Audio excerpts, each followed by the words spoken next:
न रैली से विधायक, न दमोह से सांसद। हम तो राजनीति करना चाहते हैं यार। हमने पहले भी कई बार स्पष्ट कहा है कि विधायक या सांसद बनना एक अलग बात है, आप नेता बनो। नेता वो होता है जो बिना पद के भी मजबूत होता है, जिसके साथ लोग चलते हैं, जिसकी लोग बात सुनते हैं, जो समाज के लिए, क्षेत्र के लिए बिना पद के भी काम कर सकता है। ये आजीवन वाली स्थिति है। विधायक सांसद के लिए रहोगे तो आज पार्टी ने टिकट दिया है, टिकट के दम पर आप विधायक बन जाओगे, सांसद बन जाओगे, अगली बार हार जाओगे तो एक कोई कुत्ता भी नहीं पूछेगा।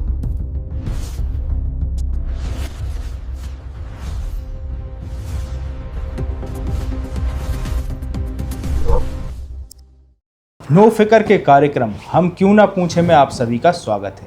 और आज हमारे मेहमान हैं अभिषेक गोपाल भार्गव जी, जिनके बारे में हम बात करेंगे उनके शैक्षणिक जीवन से शुरू करके राजनीतिक सफ़र तक। इनके बारे में कई बार बातें होती हैं। कोई इनको उस व्यक्ति के रूप में देखता है जो मदद करता है, कोई देखता है कि ये इलाज करवाते हैं, कोई देखता है कि शिक्षा के क्षेत्र में ये लोग युवाओं की मदद करते हैं। कभी हम देखते हैं कि दुर्घटनाग्रस्त लोगों की ये मदद करते हुए देखे जाते हैं, कभी बच्चों की सेवा करते हुए देखे जाते हैं, तो कभी कभी हम ये भी देखते हैं कि विपक्ष इन पर परिवारवाद की इल्ज़ाम भी लगाते हैं। तो आज उनसे ही जानेंगे उनके सफ़र के विषय में कि कैसी शुरुआत हुई और एक नेता पुत्र, विधायक पुत्र या कहें मंत्री पुत्र होने के बाद भी जनता के बीच में सोशल मीडिया से परे धरातल पर भी अपनी एक पहचान रखने वाले अभिषेक भार्गव जी कैसे इतने सफल हैं। सर, हमारा कार्यक्रम में आपका स्वागत है। धन्यवाद भैया। आपसे जानना चाहेंगे कि आपके सफ़र की शुरुआत से सबसे पहले से शुरू करते हैं कि शैक्षणिक जीवन के बारे में जानना चाहेंगे कि शैक्षणिक जीवन कहाँ से पढ़ाई शुरू हुई और शुरुआत कहाँ से की आपने? देखिए, जहाँ से मुझे याद है तो बहुत शुरुआती पढ़ाई तो मेरी यहीं गड़ाकोटा में हुई है। सरस्वती शिशु मंदिर में मैंने शिक्षा ग्रहण की, जो हमारा गड़ाकोटा का शिशु मंदिर है। और लगभग 3 क्लास से यहाँ पर पढ़ने के बाद मेरे पिताजी के मित्र थे श्री भरत चौबे जी, तो उनके यहाँ मैंने शिक्षा ग्रहण की। चंद्रपुर महाराष्ट्र करके ज़िला है, चंद्रपुर महाराष्ट्र में, वहाँ पर एक दुर्गापुर करके स्थान है, वेस्टर्न कोस्ट लिमिटेड की वहाँ पर माइंस हैं, तो सेंट्रल का वहाँ सेंट्रल स्कूल बना हुआ था, तो वहाँ पर वो पोस्टेड थे। तो मेरे पिताजी ने उनके साथ मुझे भेज दिया था। 2 साल लगभग मैंने वहाँ पे पढ़ाई की। फिर उसके बाद उनका ट्रांसफ़र यहाँ सागर हुआ। सागर के केंद्रीय विद्यालय में फिर रह के 12वीं तक मैंने अध्ययन किया। और उसके बाद BBA भी डॉक्टर सरहरी सिंह गौर यूनिवर्सिटी से, MBA डॉक्टर सरहरी सिंह गौर यूनिवर्सिटी से। 1 साल मैंने LLB भी की, 1 साल MA भी किया। लेकिन चूँकि पूर्णकालिक रूप से राजनीति में आ जाने के कारण कंटिन्यूएशन में LLB कंप्लीट नहीं हो पाई। तो ये मेरी शैक्षणिक योग्यताएं हैं। और पूरा जो हमारा ये जो जीवन रहा है जिसमें हमने शिक्षा ग्रहण की, तो वो सागर में ही की। 2 साल बस बाहर के हैं, बाकी यहीं की माटी, यहीं की शिक्षा। तो जैसे कि आप जब एक छोटे थे तब भी आपके पिताजी विधायक रहे हैं, तब भी उस समय भी आपने राजनीतिक सफ़र को देखा है, तो एक विधायक पुत्र होते हुए आपको क्या समस्याएं हुई और क्या आपको लाभ मिले? कितना अंतर देखा आपने एक स्टूडेंट के रूप में? नहीं, देखिए, लगभग 13 से 84 में, अब चूँकि क्या मार्कशीट में मेरी 84 जन्म है और वास्तव में 83 का जन्म है मेरा। और 85 से मेरे पिताजी विधायक बन गए थे। और जब मेरा जन्म हुआ वो नगर पालिका के अध्यक्ष थे। 80 में मेरे पिताजी नगर पालिका अध्यक्ष बन गए। उसके पूर्व में मेरे परदादा जी भी नगर पालिका के प्रथम अध्यक्ष रहे हैं गड़ाकोटा के। तो ये लेगेसी विरासत हमारे परिवार में शुरू से चली आ रही है। भगवान की कृपा से एक संपन्नता राजनीतिक रूप से, आर्थिक रूप से और सामाजिक रूप से हमारे परिवार में रही है। धार्मिक हमारा परिवार था ही, तो एक अलग प्रतिष्ठा हमारे परिवार की रही।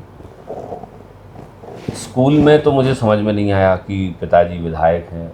लगभग 11वीं 12वीं तक मुझे अंदाज़ा हुआ कि हाँ, कुछ विशिष्टता परिवार में पिताजी के कारण है। क्योंकि इसका कारण है मेरा जो पालन पोषण हुआ है वो पिताजी से ज़्यादा माताजी और मेरी मौसियों ने उसका देखभाल हम सभी बच्चों की है। मेरी और मेरी 3 बहनों की। हम लोग साथ में ही रहकर पढ़ाई करते थे सागर में। तो एक आर्थिक अनुशासन भी परिवार में रहा शुरू में। किसी प्रकार की कोई पॉकेट मनी हम लोगों को नहीं दी जाती थी, किसी प्रकार का कोई बहुत ज़्यादा ऐसा जैसा आजकल के हम अपने बच्चों की हर ख्वाहिश पूरी करने के लिए आतुर रहते हैं, ऐसे मेरे पिता माता जी कभी नहीं रहे। एक डिसिप्लिन में हम सभी लोगों का जीवन निकला है। और निश्चित रूप से जब 11वीं 12वीं में आए तो थोड़ा परिपक्व हो गए थे, थोड़ा बड़े हो गए थे, तो थोड़ा समझ में आने लगा था। 12वीं के बाद मैंने स्वयं विधानसभा क्षेत्र में घूमना फिरना शुरू कर दिया था 2002-03 में लगभग। तो उस समय फिर ये सारी चीज़ें दिमाग में बैठ गई थी कि आप एक राजनीतिक परिवार से हो। लेकिन स्कूली शिक्षा के दौरान और कॉलेज की शिक्षा के दौरान भी कुछ ऐसा मुझे ध्यान नहीं है कि कुछ विशेष प्रकार से आपको ट्रीटमेंट मिला हो या आपको ट्रीट किया गया हो, या आप विधायक के पुत्र हैं, आप मंत्री के पुत्र हैं, क्योंकि 2003 में तो पिताजी मेरे मंत्री बन गए थे। मैं उस समय BBA की पढ़ाई कर रहा था, उसके बाद MBA भी यहीं से की। ये ज़रूर है कि सर्कल हमारा बड़ा हो गया था उसके बाद में, चूँकि अब आप उम्र में भी बढ़ रहे थे, राजनीतिक क्षेत्र में भी आपका मूवमेंट बढ़ गया था, सामाजिक क्षेत्र में मूवमेंट बढ़ गया था, तो एक सर्कल ज़रूर बढ़ रहा था। लेकिन जिस शिक्षा के क्षेत्र की आप बात कर रहे हो, ये उसके बाहर की बात है। शिक्षा के क्षेत्र में चाहे वो कॉलेज हो चाहे स्कूल हो, मुझे कुछ अलग से ट्रीटमेंट सामान्य बच्चों से अलग कभी नहीं मिला। और कहते हुए आज ये खुशी है कि नहीं मिला, ये अच्छी बात है। हो सकता है अगर ट्रीटमेंट मिला होता तो हम आज जिस वास्तविक धरातल पर रहकर राजनीति कर रहे हैं, मुझे नहीं लगता कि मैं उसमें सफल हो पाता। क्योंकि अगर आपको अलग ट्रीटमेंट मिलता है तो फिर आप चीज़ों से दूर होते जाते हो, ज़मीन से दूर होते जाते हो, अपनी मतलब जो धरातल है, जो आधार है, उससे दूर होते जाओगे।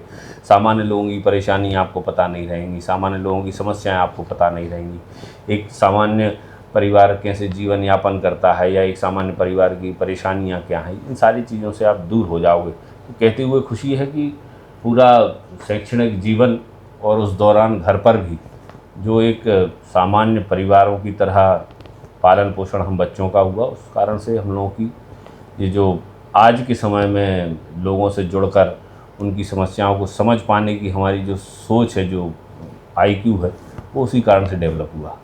तो अब आपसे जानेंगे कि जैसे कि शैक्षणिक जीवन के बाद आपने शुरुआत की राजनीति की, तो राजनीति की शुरुआत कैसे हुई? क्योंकि पृष्ठभूमि तो परिवार से आपको बिल्ड मिली थी, नींव मजबूत थी, लेकिन शुरुआत कैसे हुई? देखिए क्या होता था कि हम लोग जब स्कूल में पढ़ा करते थे तो सागर में पढ़ना और गड़ाकोटा बहुत ज़्यादा दूर नहीं, 50 किलोमीटर का अंतर है। तो सैटरडे संडे की हम लोगों की छुट्टियां हुआ करती थी, तो शुक्रवार की रात में हम लोग माता जी के साथ बच्चे सब लोग गड़ाकोटा आ जाते थे। तो सैटरडे संडे को हम देखते थे कि पिताजी बैठे हैं और बहुत सारे लोग आजू बाजू बैठे हैं हमारे घर में, महिलाएं बैठी हैं, पुरुष बैठे हैं, युवा बैठे हैं, बुजुर्ग बैठे हैं। मैं देखता था उनको कि इतने सारे लोग हमारे घर में क्यों हैं, और मैं देखता था कि लोग उनसे कुछ कह रहे हैं, पिताजी एक पेन से उनके कागज़ों पर कुछ लिख रहे हैं, कोई चिट्ठी लिख रहे हैं, किसी का फ़ोन लगा रहे हैं, बात कर रहे हैं। तो उस समय मुझे समझ में नहीं आता था। लेकिन 11वीं 12वीं का एक जो समय है, यहाँ से थोड़ी सोच विकसित हुई थी। तो फिर मुझे 11वीं 12वीं से ही लगभग इस क्षेत्र में रुचि पैदा हो गई थी पिताजी को देखकर कि मुझे भी यही करना है, पिताजी का हाथ बटाना है या कुछ भी। उस समय तो ग्लैमर ज़्यादा महत्वपूर्ण रहता था, क्योंकि सभी युवाओं के उसमें रहता है। तो मुझे भी ऐसा लगता था कि मुझे भी ऐसे ही कुछ करना है। लोग क्या पैर भी पड़ते थे सब, तो मुझे भी बड़ा वो शौक़ हो गया था कि लोग मेरे भी पैर पड़ें, फलाना ढिमका। ये शुरुआती जो चीज़ें लोगों को प्रभावित करती हैं, फिर जब आप उसके अंदर जाते हो तो फिर आपकी सोच परिपक्व होती है, आपका अनुभव बढ़ता है, तो फिर आप चीज़ों को सही दृष्टिकोण से देखना शुरू कर देते हो। ये शुरुआती समय की बात है जब हम आपसे बात कर रहे हैं। तो यही सारी चीज़ें मुझे पसंद आई। तो फिर मैंने चूँकि थोड़ा गड़ाकोटा आना जाना ज़्यादा कर दिया, फिर मुझे ऐसा लगा कि पिताजी को भी, क्योंकि शादियों का सीज़न काफ़ी रहता है उस समय, ऐसा लगता है कि सब जगह पहुंच जाएं, क्योंकि लोग आपके पास बड़ी उम्मीद के साथ आते हैं, आपको निमंत्रण देते हैं। वहाँ पर आपका जाना एक प्रकार से उनका मान रखने जैसी बात है कि आप वहाँ पहुँच गए तो उनका सम्मान हो गया। एक व्यक्ति हमारे परिवार में कुल्लू घूमने वाले थे उस समय मेरे पिताजी, और सैकड़ों की संख्या में निमंत्रण होते थे, सब जगह जाना संभव था नहीं। समय रोडें वोडें भी नहीं हुआ करती थी। तो ऐसे ही गर्मियों की छुट्टियों में जब मैं वहाँ पर आया हुआ था, तो पिताजी ने, स्वर्गीय जगदीश लहरिया जी मेरे गुरु भी रहे, मार्गदर्शक भी रहे और मेरे पिताजी के बहुत सहयोगी रहे। अब वो दुनिया में नहीं है। उनके साथ मुझे शुरुआत में क्षेत्र में भेजा था उन्होंने कि वहाँ चले जाओ, शादी में हो और शादी में हो। तो यूँ करके सामाजिक क्षेत्र में शुरुआत की उनके माध्यम से, और वह मुझे सिखाते जाते थे, लोगों से परिचय कराते जाते थे, और उन्हें लगता था कि इसको यह भी बताना चाहिए, तो वह मुझे बताते रहते थे। तो शुरुआती रूप से तो मैंने आदरणीय लहरिया जी के माध्यम से ही हमारे क्षेत्र में जो लोगों से परिचय हुआ वह उन्हीं के माध्यम से हुआ। फिर दिल्ली आना जाना, गड़ाकोटा में भी अन्य स्थानों पर घूमना। फिर ये शुरुआत मतलब इस समय 12th थी मेरी, और 2002 ये लगभग किस सन की? 2002-2003 की बात है। 2003 में फिर विधानसभा चुनाव हुए, तो उस दौरान मैं पूरे साल सक्रिय रहा। लगभग छुट्टियों, मतलब गर्मी की छुट्टियों के बाद पूरे साल सक्रिय रहा। और आप यह मानकर चलिए कि गर्मियों की छुट्टियों के बाद बारिश के सीज़न के अलावा फिर चुनाव आ गए। 2003 में विधानसभा के इलेक्शन थे, तो कैंपेनिंग में भी मैंने उस समय शुरुआत कर दी थी। मेरे पिताजी ने गांव के नाम लिख कर दे दिए थे, तो मैं और मेरे दोस्त मोटरसाइकिलों से वहां पर पहुंच जाते थे, और कुछ खास नहीं करना होता था, बस जाके प्रणाम करना होता था। लोगों से कहना पड़ता था कि आप ध्यान रखिएगा। और ये इस प्रकार से शुरुआत हमारी राजनीति की 2002-2003 से शुरुआत हमारी राजनीति की हुई थी। तो ऐसा नहीं है कि बना बनाया मंच आपको दिया गया हो, बना बनाया संगठन आपको दिया गया हो, सैकड़ों हजारों लोग आके आपके पीछे घूमने वाले आप दिए गए हों। नहीं, ये हमारे यहाँ कभी नहीं रहा। एक आम कार्यकर्ता और एक नए नवेले कार्यकर्ता के रूप में मैंने काम शुरू किया था। धीरे धीरे क्षेत्र में घूमते घूमते, लोगों से संपर्क करते करते, गांव में आते जाते, लोगों के काम करते कराते अपनी भी पहचान बनाई, और क्षेत्र के लोगों के बीच में भी पहचान बनाई। तो ये शुरुआत राजनीति की वहाँ से है। फिर उसके बाद सागर यूनिवर्सिटी में मैं उस समय अध्ययन कर ही रहा था, तो एक प्रकार से एक तरफ ये हमारा रेहली विधानसभा क्षेत्र में आना जाना लगा रहता था, और दूसरा हम लोग अपने विश्वविद्यालय की राजनीति में भी सक्रिय थे, विद्यार्थी परिषद के माध्यम से भी। तो आपने देखा होगा कि जब, शायद ध्यान हो आप लोगों को, कि जब सेंट्रल यूनिवर्सिटी बनी थी, तो उसके बाद एक बड़ा आंदोलन छात्रों के माध्यम से सागर में किया गया था। उस आंदोलन को करने के पीछे मैं ही था, और विश्वविद्यालय की तमाम मांगों को लेकर, जिसमें बुंदेलखंड के छात्रों को विशेष रूप से वहाँ पर पढ़ाई में आरक्षण मिले, और भी ऐसी तमाम कई मांगें थी, लेकिन यह मुख्य मुद्दा यही था। हम लोगों ने एक बड़ा आंदोलन किया था उसमें, और उसमें आप यह मानकर चलिए कि 10,000 से ज़्यादा छात्रों की संख्या उसमें रही होगी। और क्योंकि उस समय तक व्यापक संपर्क मेरा हो चुका था पूरे हमारे बुंदेलखंड क्षेत्र में, तो सागर के भी, दमोह के भी, पन्ना के, छतरपुर के, टीकमगढ़ के विद्यार्थी भी उस आंदोलन में शामिल हुए थे उस समय कार्यक्रम में। तो ये भी वहाँ पर विश्वविद्यालय के हमारे रहे। तो छात्र राजनीति और युवा राजनीति का एक मिलता जुलता समागम मेरी राजनीति में रहा है। अन्यथा होता क्या है कि एक छात्र राजनीति लोग अलग करते हैं, फिर उसके बाद युवा राजनीति करते हैं। मेरा एक मिश्रित रहा है, छात्र राजनीति और युवा राजनीति साथ साथ पैरेलल चली है। तो मुझे दोनों ही प्रकार की राजनीतियों का एक प्रकार से ठीक ठाक अनुभव रहा। और उसके बाद भारतीय जनता युवा मोर्चा से जुड़कर आदरणीय विश्वास सारंग जी उस समय प्रदेश अध्यक्ष हुआ करते थे, उन्होंने मुझे प्रदेश कार्य समिति सदस्य बनाया था। और उसके बाद आदरणीय जीतू जराती जी के उसमें बॉडी में प्रदेश मंत्री रहा। फिर अमरदीप जी मौर्य की उसमें प्रदेश उपाध्यक्ष रहा। ऐसा मेरा धीरे धीरे संगठन के माध्यम से भी आगे बढ़ने का सिलसिला जारी रहा, और आज भी भारतीय जनता पार्टी के एक सामान्य कार्यकर्ता के रूप में काम कर रहा हूँ। ये एक स्टेप बाय स्टेप अपनी राजनीतिक जो चीज़ें हैं, इसमें तरह तरह के कार्यक्रम भी होते रहे, तरह तरह के संघर्ष भी होते रहे, तरह तरह के आंदोलन भी हम लोग करते रहे, चाहे वह हमारी पार्टी से संबंधित आंदोलन हो, वो मतलब सत्ता में रहने के बाद भी जो हमारी पार्टी केंद्र सरकार के खिलाफ में आंदोलन करती थी, वह सारे कार्यक्रम हम लोग साथ साथ चलाते रहते जी। अब जैसे कि आपने राजनीतिक सफ़र के बाद बात की, काफ़ी एक चर्चा होती है अभिषेक भार्गव के बदलाव में, कि शारीरिक बदलाव में, कि पहले आप इतने गठीले शरीर के नहीं थे, आज आपकी बॉडी की काफ़ी चर्चाएं होती हैं। फोटोग्राफ्स देख के, रीलें वगैरह देख के भी लोगों के बीच में चर्चा होती है कि एक हष्ट पुष्ट शरीर और एक फिट शरीर की चर्चा होती है। तो इस फिटनेस के बारे में कैसे शुरुआत हुई और कैसे इस तरफ आपका झुकाव हुआ? देखिए, फिटनेस के प्रति रुझान तो शुरू से था, क्योंकि स्पोर्ट्स से मैं शुरू से जुड़ा रहा। क्रिकेट खेलता था, और स्कूल में भी जो हमारे क्रिकेट मीट्स होती थी, रीजनल, जोनल और नेशनल, लगातार 9th से 9th 10th 11th 12th तक मैं लगातार उसमें जाता रहा, खेलता रहा, बड़े स्तर पर क्रिकेट खेला।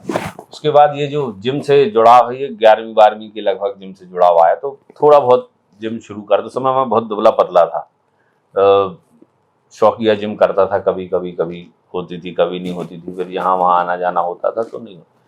फिर यहाँ गड़ाकोटा में भी एक जिम थी छोटी सी, तो उसमें भी कभी आ रहे हैं कभी नहीं आ रहे, ये सब नॉर्मली, मतलब ऐसा नहीं कह सकते कि रेगुलर थे। फिर एक क्षेत्र की आवश्यकता के हिसाब से हम लोगों ने यहाँ पर एक बड़ी जिम शुरू की थी, गोपाल जी यूथ क्लब के नाम से। उस समय और आज भी मैं कहूँगा कि सागर जिले की सबसे बड़ी जिम अगर कहीं है, जिसमें सारी इक्विपमेंट, सारी मशीनरीज हैं और व्यवस्थित बनी हुई बिल्डिंग है, तो हमारे गड़ाकोटा नगर में ही है। तो उसकी शुरुआत हम लोगों ने की लगभग 2015 में। तो वहाँ जब हम लोगों ने शुरुआत की तो फिर उससे ज़्यादा जुड़ा हुआ, फिर थोड़ा एक प्रकार से प्रोफेशनल रूप से हम लोगों ने बॉडी बिल्डिंग करना शुरू किया, फिटनेस की तरफ ध्यान देना शुरू किया। उस समय से बॉडी में चेंज फिर आ गए थे, क्योंकि आप एक अच्छी तरीके से डाइट भी ले रहे हो, अच्छी तरीके से एक्सरसाइज भी कर रहे हो, और उस माध्यम से सारे लोगों को जोड़ना, ये एक बड़ी बात उस संस्था के माध्यम से हुई। फिर हमने रहली में भी बनाई, शाहपुर में भी बनाई, ढाना में भी बनाई, ऐसी 4 जिमें अभी हम लोग संचालित कर रहे हैं, जिसमें युवाओं को इस प्रकार की ट्रेनिंग दी जाती है। मेरा तो सभी युवाओं से कहना होता है कि कोई भी समय ऐसा नहीं होता कि जब आपको लगे कि देर हो गई है शरीर के हिसाब से। आप 60 साल के हो, 70 साल के हो, तब भी अगर आपको लगता है कि शरीर के हिसाब से हमें कुछ करना चाहिए, हमें अपनी दिनचर्या में बदलाव लाना चाहिए, हमें अपने खान पान में बदलाव लाना चाहिए, तो आपको शुरू कर देना चाहिए। कई लोग क्या, अरे अब कौन करे, अरे अब तुम 50 के हो गए, अब क्या है, अब तुम 60 के हो गए। ये कुछ नहीं होता, क्योंकि लोगों को अपनी मृत्यु का दिन पता नहीं है। ये तो है कि हाँ होना है, लेकिन कब होगा ये किसी को तय नहीं है। और हो सकता है कि आपके इस साधारण दिनचर्या से वह दिन निकट आ जाए, वह दिन अगर निकट ना आए तो भी आपको कुछ शारीरिक परेशानियां ऐसी हो जाएं जिनको आप भोग ना पाओ, परेशानियां पैदा हो। तो मैं सभी युवाओं से यही कहता हूं कि अपनी दिनचर्या को थोड़ा सुधार कर रखो, खान पान को व्यवस्थित कर रखो, क्योंकि स्वस्थ रहना केवल आपके लिए ज़रूरी नहीं है, ये आपके परिवार की खुशियों के लिए भी ज़रूरी है। मैंने कई परिवार ऐसे देखे हैं जिसमें एक ही बेटा है और उसके माता पिता भी वृद्ध हो गए हैं, उसकी शादी हो चुकी है, उसके बच्चे हैं, और उनकी इतनी ऊटपटांग दिनचर्या है और इतना ऊटपटांग खान पान है कि वो अधिकांश समय वो लगभग सुस्ती में रहते हैं, बीमारी जैसे रहते हैं। मैं कई बार देखता हूँ कि ऐसा परिवार में अगर कोई व्यक्ति कोलैप्स होता है खराब दिनचर्या के कारण, खराब रूटीन के कारण, खराब खान पान, तो उनका पूरा परिवार ही भर भरा के गिर जाता है, क्योंकि एक ही व्यक्ति है संभालने वाला। तो मैं ऐसे लोगों से कहता हूं कि आपके ऊपर आपके परिवार की भी जवाबदारी है, तो आपको स्वस्थ रहना इसलिए ज़रूरी है, स्वयं के लिए तो है ही ज़रूरी, लेकिन परिवार के लिए भी आप स्वस्थ रहिए, क्योंकि आपके परिवार की जवाबदारी भी आपके ऊपर रहती है। तो जैसे आपने स्वास्थ्य के लिए बताया कि उम्र मायने नहीं रखती, तो अभी कुछ समय पहले विधायक जी और पूर्व मंत्री गोपाल भार्गव जी का भी एक वीडियो आया था सामने कि वो भी जिम में एक्सरसाइज करते हुए दिखे थे और स्विमिंग करते हुए दिखे थे। तो इसके लिए कहा जा सकता है कि अभिषेक भार्गव जी से उनने प्रेरणा नहीं, उनसे प्रेरणा ली नहीं, मैंने उनसे प्रेरणा ली है। मेरे दादाजी भी उस समय, चूँकि ये अपना अखाड़ा वगैरह चलता था और देसी प्रकार की सारी एक्सरसाइज होती है, मुगदर घुमाना, दंड बैठक लगाना, ये सारी चीज़ें, तो ये मेरे दादाजी भी किया करते थे। मैंने देखा है उनको, उनके मुगदर भी मेरे पास रखे हुए थे, अब वो तो थोड़ा टूट गए घुमाते हुए। तो मैंने उनको देखा कि वो मुगदर घुमाते थे, तो वही शौक फिर मेरे पिताजी को भी आया, स्विमिंग करना और ये मुगदर घुमाना, दंड बैठक लगाना, ये पिताजी का शुरू से रहा है। तो अब इस समय में चूंकि सोशल मीडिया का ज़माना आ गया, तो कहीं ना कहीं से वो चीज़ें वीडियो और फोटोज़ के माध्यम से प्रसारित हो जाती हैं, तो लोगों को लगता है कि, जबकि वो फिटनेस के लिए शुरू से थोड़ा कॉन्शियस रहे हैं मेरे पिताजी। अभी भी वो आप देखिएगा, अगर बाहर नहीं जा पाते हैं तो घर में ही ट्रेडमिल वगैरह पे है, तो उस पर भी रनिंग वगैरह वो करते रहते हैं। अब चर्चा करते हैं आपके वैवाहिक जीवन की, कि एक लोगों के प्रश्न रहते हैं कि आखिर कौन है शिल्पी अभिषेक भार्गव, उनके बारे में थोड़ा सा आप बताएं कि वो कौन है, उनकी पृष्ठभूमि के बारे में, क्योंकि अधिकांश 90% लोग उनके बारे में नहीं जानते, सिर्फ उनको शादी के बाद जानते हैं, लेकिन उनके बारे में थोड़ा सा। हाँ, बड़ा निजी प्रश्न है और हमारा तो यही है कि भगवान की कृपा से शिल्पी भार्गव जैसी धर्मपत्नी मुझे मिली हैं, और निश्चित रूप से एक गैर राजनीतिक परिवार से होने के बाद भी इतना उनमें ज्ञान है और समझ है कि वो हमारे राजनीतिक परिवार में एक प्रकार से फिट बैठी नहीं और हमारा सहयोग भी पूरा कर रहे हैं। इसके लिए परमात्मा का धन्यवाद देना चाहता हूँ, क्योंकि खासतौर से कई परिवारों में ये चीज़ें संभव नहीं हो पाती। जी।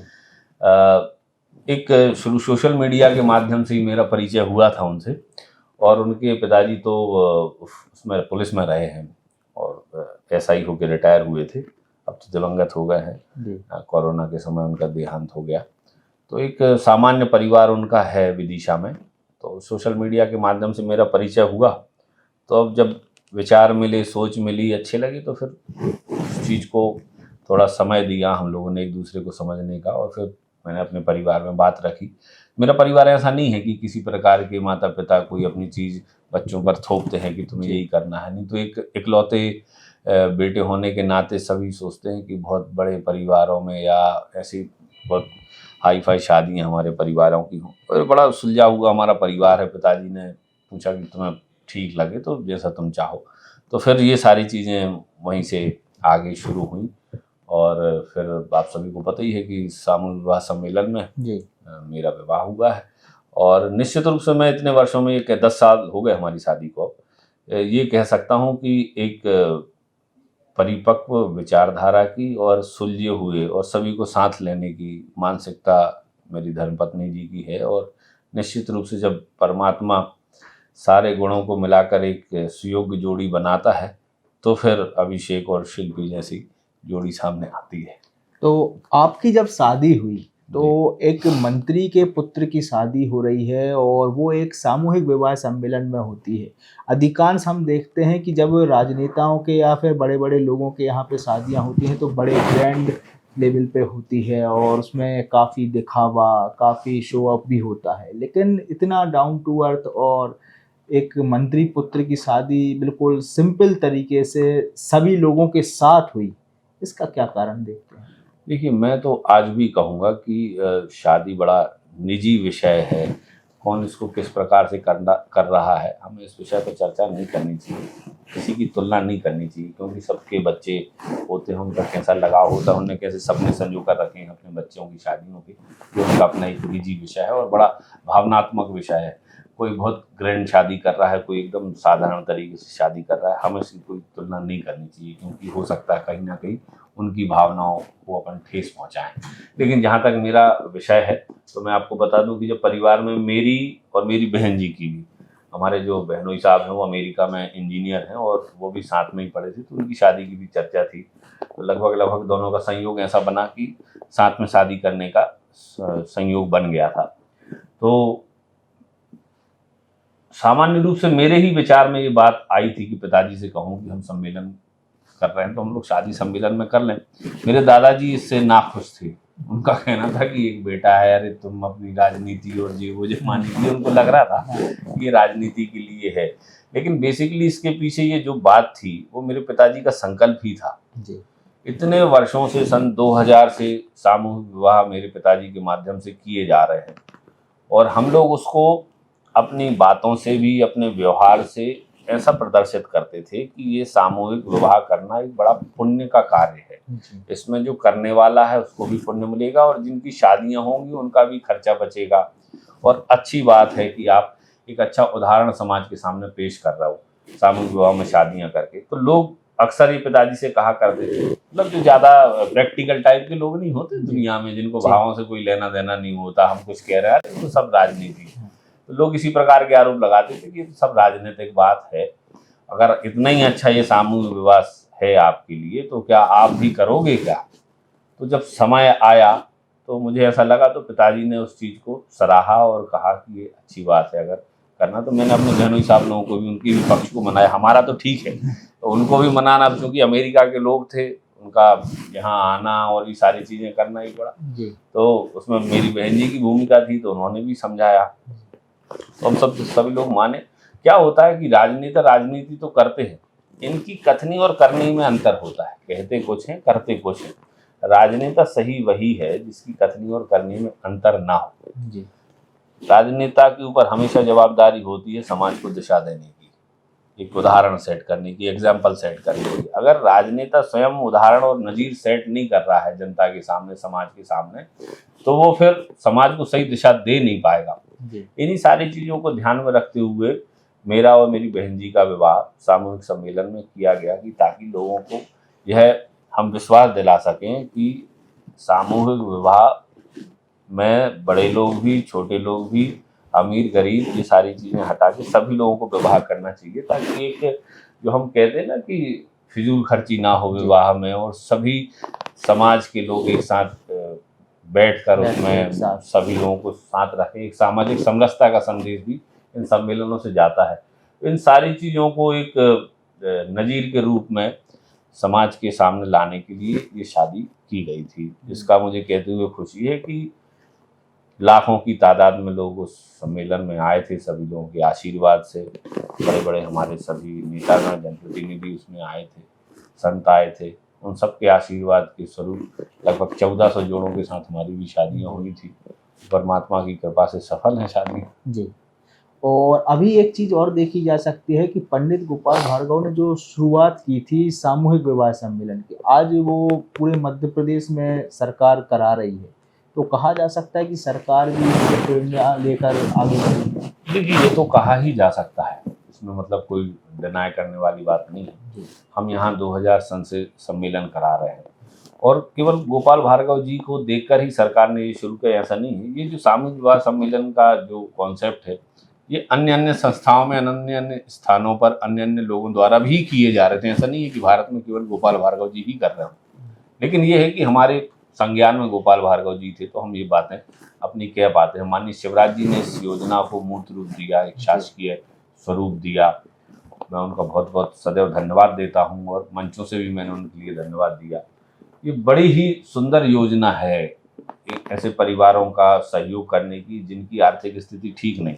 मतलब जिस गरीबी में सामूहिक विवाह सम्मेलन हमारे यहाँ शुरू हुआ था, अधिकांश मेरे पिताजी वह बातचीत सुनाते हैं कि अनुसूचित जाति और जनजाति वर्ग का सामूहिक विवाह सम्मेलन था, तो बच्चियों के पास साड़ी नहीं थी पहनने के लिए, ये भी मान के चलो आप। और अधेड़ उम्र के लोगों से नई नई बच्चियों के विवाह हो रहे थे। क्योंकि लगभग एक प्रकार से खरीद फरोख्त वाला मामला रहता था कि वहाँ से आए, हमने पैसे दे दिए, और अब लोगों ने आर्थिक समस्या के कारण अपनी बेटियों के विवाह उनके साथ करा दिए। इन सारी चीज़ों को देखकर ये सामूहिक विवाह सम्मेलन करने का विचार पिताजी के मन में आया था, और उस कारण से ही यह सारी चीज़ें शुरू हुई। और हमारी सरकार में जब 2005 में इस योजना को लेकर आए, तो उससे लेकर लगभग 10,000 रुपये से शुरू किया था, आज 50,000 रुपये तक हमारी सरकार दे रही है।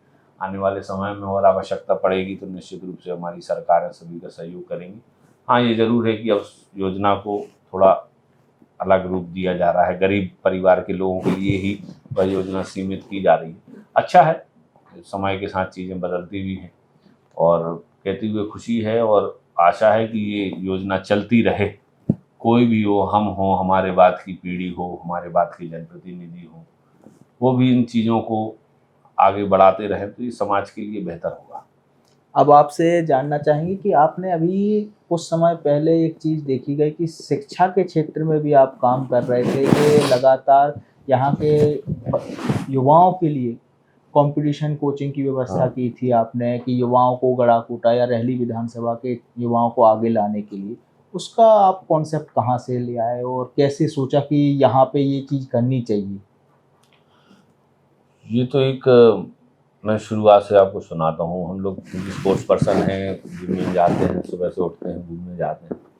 मैंने देखा है कई खेल मैदानों पर बच्चे तैयारी करते रहते हैं। एक दिन ऐसे ही मैं हमारे गड़ाकोटा के स्टेडियम में दौड़ने के लिए गया था, तो वहाँ पर मैंने देखा विद्यार्थी कुछ तैयारी कर रहे थे। मुझे किस चीज़ की तैयारी कर रहा हूँ, बच्चियाँ भी थीं और लड़के भी थे। तो मतलब ये उसकी हम लोग तो ये पुलिस भर्ती की तैयारी कर रहे हैं। मैंने कहा अच्छा, तो मैंने क्या आवश्यकता है तुम्हारे लिए? तो मतलब ये यहाँ पे दौड़ने के लिए ट्रैक नहीं है, ट्रैक आप बनवा दें। तो हमने कहा ट्रैक तो अपन देखेंगे। और वो लंबी कूद के लिए उनको पिट विट बनवाने थे और सिंगल वॉल डबल वॉल सब बच्चों के लिए। तो ये सारी चीज़ें करते करते मुझे ध्यान में आया कि मैंने उनसे पूछा कि कब है, तुम्हें कोई कोचिंग दे रहा है यहाँ पे? तो कहने नहीं भैया, हम लोग तो आपस में ही दौड़ते दौड़ते रहते हैं। तो उसी चीज़ से एक बात निकल कर आई कि बच्चे अपनी तैयारी कर ही रहे हैं, अपन एक शुरुआत में कोई कैंप लगाएं जिसमें बच्चों को अपन फिटनेस के लिए प्रेरित भी कर सकें और जो लोग इसकी तैयारी कर रहे हैं उनके लिए अपन एक प्रॉपर गाइडेंस भी प्रदान कर सकें। तो हम लोगों ने शुरुआत में वहाँ पे 10 दिन का एक फिजिकल फिटनेस कैंप लगाया था। इसमें सागर से, दमोह से, भोपाल से हम लोगों ने कोचेस बुलाए थे जो रनिंग के लिए, लॉन्ग जंप के लिए, गोला फेंक के लिए, जो इसमें सारी प्रतियोगिताएं होती हैं ना, उसके लिए हम लोगों ने तैयारी कराई। तो एक चीज़ वहाँ से शुरू हुई, फिर हमने उस चीज़ को कंटिन्यू रखा। फिर उसी के बीच में हमें ये ध्यान आया कि फिजिकल की हम तैयारी तो करा रहे हैं, लिखित की भी हमें तैयारी करानी चाहिए, क्योंकि बहुत सारे बच्चे ऐसे हैं जो सागर जाकर, भोपाल जाकर, इंदौर जाकर ये क्या कहते हैं कॉम्पिटिशन की तैयारी नहीं कर सकते, क्योंकि उनकी फीसेस बहुत ज़्यादा हैं कोचिंग क्लास की। तो हमारे एक मित्र थे, उन्होंने मुझे सलाह दी कि भी आप शुरू करो, हम स्टूडेंट्स आपको अवेलेबल करा देंगे। उस समय वो एक अच्छे संस्थान से जुड़े हुए थे, तो खुशी हुई हमें। तो हमने अपने यहाँ ऑडिटोरियम में क्लासेस शुरू की और टीचर्स आते थे। मुझे तो उस चीज़ का मतलब कोई ज्ञान नहीं था, क्योंकि मैं कभी कंपटीशन की तैयारी मैंने की नहीं। तो यहाँ पर सारी चीज़ों की सुविधाएं हम लोगों ने शुरू की और बैक टू बैक वहाँ से टीचर्स आते रहे। टीचर्स का पे, उनके रुकने खाने पीने की व्यवस्था सारी हम लोग करते थे। और बच्चे जो यहाँ पर आते थे तो उनके लिए पढ़ाई की व्यवस्था उस माध्यम से की जाती थी।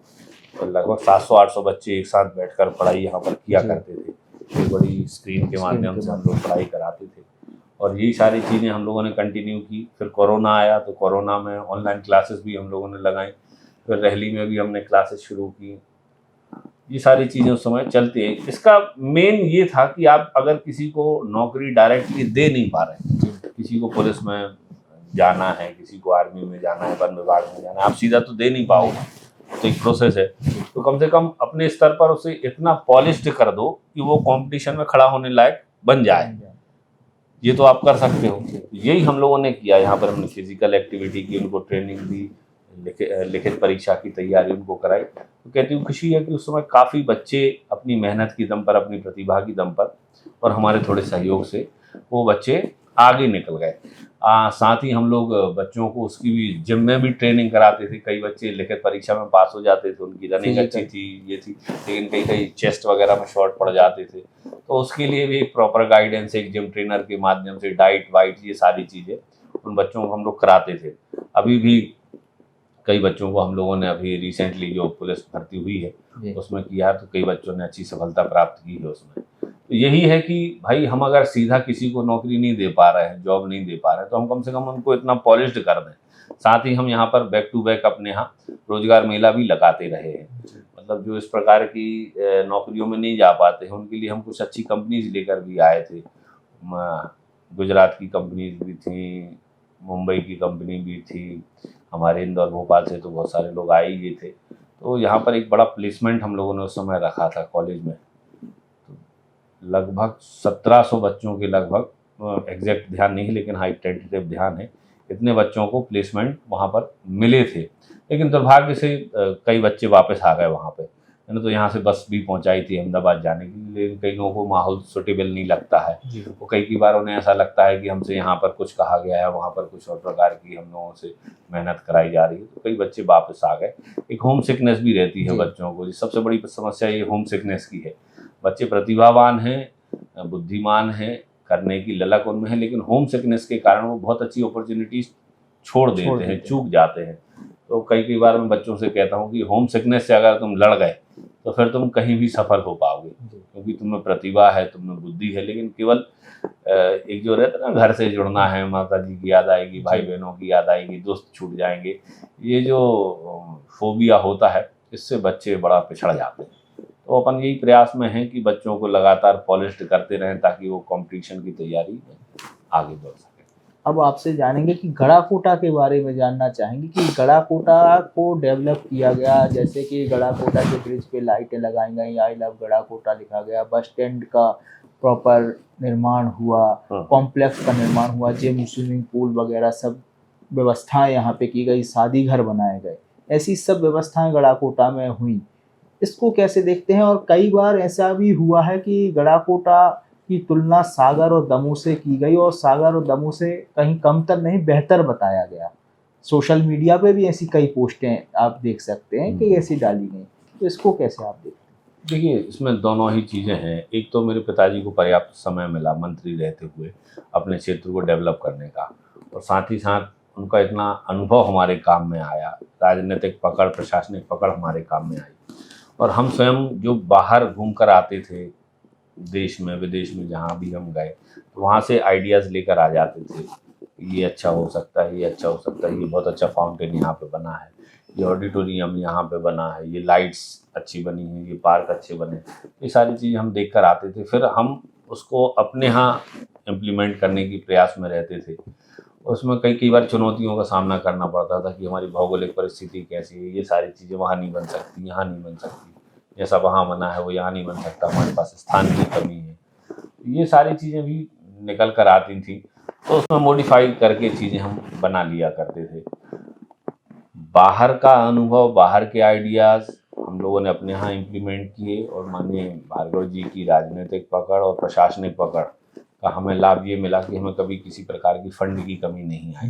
नगर पालिका के माध्यम से, उनके अपने विभाग के माध्यम से, हमारी सरकार के माध्यम से लगातार भैया गोपाल भार्गव रैली विधानसभा क्षेत्र में फंड की उपलब्धता रखते रहे। तो चाहे वो हमारे तरह तरह के शादी घर हों, 4-5 शादी घर हमारे गड़ाकोटा में बने। ये केवल गड़ाकोटा की बात कर रहा हूँ, पूरी विधानसभा क्षेत्र की बात नहीं कर रहा। ये इस प्रकार का पूरा विधानसभा क्षेत्र में हम लोगों ने किया है। डेकोरेशन की बात हो, चूँकि प्लांटेशन की बात हो, लाइटिंग की बात हो, ये सारी चीज़ों की उपलब्धता भैया गोपाल भार्गव के माध्यम से होती रही। हम लोगों को केवल बस इतना करना था कि कोई आइडिया हमारे दिमाग में आता है तो उनके सामने प्रेजेंट करना, फिर जब उनकी सहमति हो जाती थी तो वो फिर नीचे जाकर इम्प्लीमेंट करना। इसके लिए हमारी तरह तरह की जो संस्थाएं हैं उन सभी लोगों ने काफ़ी मदद की है, और निश्चित रूप से आने वाले समय में भी हम लोग इस बात का प्रयास करेंगे कि अपनी मातृभूमि को, अपनी जन्मभूमि को हम बेहतर से बेहतर बनाएं और बेहतर से बेहतर बनाए रखें। दोनों चीज़ों में अंतर है। कई बार हम लोग क्या करते हैं, कोई ना कोई चीज़ बना देते हैं और उसको छोड़ देते हैं। आज के समय में किसी भवन को बनाना, किसी खूबसूरत चीज़ को बनाना तो आसान है, लेकिन उसको मेंटेन करना शासकीय स्तर पर काफ़ी मुश्किल हो जाता है, क्योंकि एक बार आपको फंड मिलेगा लेकिन मेंटेनेंस में आपको बैक टू बैक फंड चाहिए पड़ता है। तो अभी हमारे यहाँ ये व्यवस्था नहीं है कि बैक टू बैक आपको गवर्नमेंट की मान से मेंटेनेंस का फंड मिले। तो उसी से हम लोगों ने फिर जनरेट करना शुरू किया। जितनी हमने संस्थाएं बनाई, चाहे वो हमारे शादी घर हो, ऑडिटोरियम हो, स्विमिंग पूल हो, जिम हो, इन सारी चीज़ों को बना के हम लोगों ने यहीं से अर्थ जनरेट करना प्रारंभ किया है, और उसके माध्यम से हम नौकरियां भी दे पाए लोगों को। अगर हम कोई एक भवन बनाते हैं 2 करोड़ 3 करोड़ का, तो ये मानकर चलिए कि 5 से 6 लोग उस भवन के लिए लग जाते हैं। अगर हमने कोई शादी घर बनाया है तो वहाँ से हमारे लिए आय होगी, तो उसकी साफ़ सफाई के लिए, उसकी मेंटेनेंस के लिए, उसके रख रखाव के लिए आपके मैनेजर टाइप के लोग भी, चौकीदार हैं, साफ सफाई वाले लोग हैं, कितने सारे उसमें हम लोग एम्प्लॉय रख पाते थे, एम्प्लॉयमेंट जनरेट कर पाते थे। तो कई लोग कहते हैं ना कि यार ये भवन बनाने से क्या हो जाता है, तो मैंने उनको बताया कि भवन बनाने से 5 लोगों को नौकरी भी मिल जाती है। सरकार तो पैसा दे रही है, लेकिन इसी से हम अर्थोपार्जन करेंगे, नगर पालिका के पास भी पैसा आएगा और पैसे के माध्यम से 5 लोग नौकरी से भी लग जाएंगे। ये सारी चीज़ें करने का प्रयास हम लोगों ने अपने क्षेत्र में किया है। सुंदरता की बढ़ाने का प्रयास किया, खूबसूरती बढ़ाने का प्रयास किया, एम्यूनिटीज़ देने का प्रयास किया, और उसी माध्यम से नौकरियां भी जनरेट करने का प्रयास किया। अब आपसे जानते हैं कि एक और चीज़ की काफ़ी चर्चा हुई, अभिषेक भार्गव की काफ़ी तारीफ हुई थी कोरोना काल में। कोविड में आपने कई लोगों की काफ़ी मदद की। उसमें एक और चीज़ स्पेशल निकल के कि बच्चों के लिए भी आपने वार्ड बनाए थे, कोविड वार्ड। इसका कॉन्सेप्ट कैसे? ये तो कहीं देखने नहीं मिला था अलग जगहों पे। ये कोविड वार्ड का कॉन्सेप्ट आपके पास गड़ाकोटा और आपके रहली विधानसभा में एक अलग तरीके का था, और जिसकी काफ़ी सराहना भी हुई थी। इसकी सोच कहाँ से आप लाए? देखिए, क्या है कि कोरोना की विभीषिका तो सबने देखी है, भोगी है। मतलब ऐसा नहीं है कि हमने सुनी, हम वो जनरेशन है जिसने सब चीज़ें देख ली और भोग ली। सभी लोग कहीं ना कहीं इससे अफेक्टेड रहे, लोग बड़े परेशान रहे, जी तनाव में रहे, भय में रहे, डर में रहे। ये सारी चीज़ें इस बीमारी के दौरान हमने देखी। और पहला वेव जब आया तो लॉकडाउन बड़ी ताकत के साथ इम्पोज हुआ पूरे देश में। उस समय लोगों का पलायन हो रहा था यहाँ से। तो शुरुआत में पिताजी ने देखा कि इतने सारे लोग कहाँ जा रहे हैं, क्योंकि काम कुछ था नहीं उस समय, लॉकडाउन था। तो वैसे ही शाम को कहीं बाहर देखे तो बसें निकल रही हैं, ऑटो निकल रहे हैं, साइकिलें मोटरसाइकिल निकल रही। रात के समय पिताजी देखते थे यार ये कहाँ जा रहे हैं। तो न्यूज़ के माध्यम से सारी चीज़ें पता चलें कि ये मजदूर हैं जो महाराष्ट्र में काम करते हैं, गुजरात में काम करते हैं, राजस्थान में काम करते हैं, ये वापस अपने घर जा रहे हैं। कई लोग बस स्टैंड पे खाना वाना ढूंढते रहते थे। तो लॉकडाउन था तो कहीं मिलता था। सबसे पहली चीज़ तो वहीं पकड़ कर पिताजी ने कहा कि जो हमारे शहर से निकल रहे हैं भूखा नहीं जाने देंगे, इसकी व्यवस्था करो। तो हम लोगों ने एक लंगर शुरू किया बस स्टैंड पे। आप ये मान के चलो राउंड द क्लॉक हमारा लंगर चलता था, लगभग 3-4 घंटे ही बंद रहता था। 20 घंटे हम लोग सुबह से लेके सुबह तक ही, ब्रह्म मुहूर्त तक ही चलाते थे, जब तक लोगों का निकलना बंद नहीं होता था। बाकायदा गरम खाना बनाकर पैक कर कर उनको देते थे, पानी देते थे। बच्चे निकलते थे तो उनके लिए फ्रूटी, रसना, चॉकलेट, बिस्किट, दूध का भी एक वाक्य है कि हम लोगों को शुरू में खाने ही पर हमारा ध्यान था कि लोगों को खाना दें। जिस दिन रात में लगभग 2 बजे स्कूटी से एक परिवार, अब आपने देखा होगा उस समय की एक स्कूटी पर लोग पुणे से इलाहाबाद जा रहे थे, ऐसा हाल था उस समय। और एक परिवार पूरा, माता पिता और 2 बच्चे, एक बच्चा यहाँ लेग रेस्ट के पास में सोया हुआ है और एक जो दुधमुहे बच्चा है उसको माँ अपने गोदी में लेकर रखी। वो बस स्टैंड पे एक दिन पिताजी सी लंगर के दौरान बैठे थे तो वो लोग आए और कहने लगे खाना खाने के लिए। नहीं, खाना नहीं खाना, दूध की व्यवस्था कहीं हो सकती है क्या? अब किसी को ध्यान में ही नहीं था, तब उसको रोका गया कि आप रोको।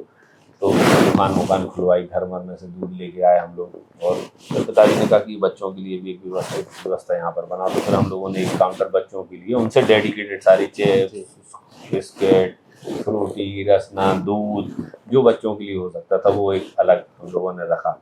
ये रहा उस समय का दौर जब पहली वेव आई। लाखों लोगों को हमने भोजन कराए। और कहते हुए खुशी है कि जितने भी लोग हमारे शहर से निकले वो भूखे से नहीं निकले। और कई लोग जब पेंड में ख़त्म होने के बाद भी आए वहाँ पे जी, उन्हें ध्यान था कि यार यहाँ पे लंगर चलता था। और वहाँ की दुकान में बस स्टैंड पे लोग कह के गए कि हम जब निकले थे तो यहाँ पे लंगर चलता था, हम लोग रुक के गए थे। तो बताते हैं फिर जब दूसरी वेव आई जो उससे भी खतरनाक थी जी, क्योंकि पहली वेव में कोरोना इतना ज़्यादा फैला नहीं था, उसका डर फैला था। लेकिन दूसरी वेव में लोग बड़े आश्वस्त हो गए थे, कोरोना से डर नहीं रहे थे, लेकिन कोरोना खतरनाक रूप से आया। तो एक साथ उस समय ये दमोह का उपचुनाव चल रहा था, उसी समय लोग उसके बाद से बीमार होना शुरू हुए। और धड़ाधड़ हम लोगों के पास फ़ोन बजना शुरू हो गए कि भैया अस्पताल में एडमिट करा दीजिए, वो रेमडेसिविर नाम का जो इंजेक्शन था वो नहीं मिल रहा, ऑक्सीजन नहीं मिल रही, बेड नहीं मिल रहा है। तो हम लोगों को लगा कि यार ये कुछ छोटी बात नहीं है, ये बहुत बड़ा हो गया है मामला।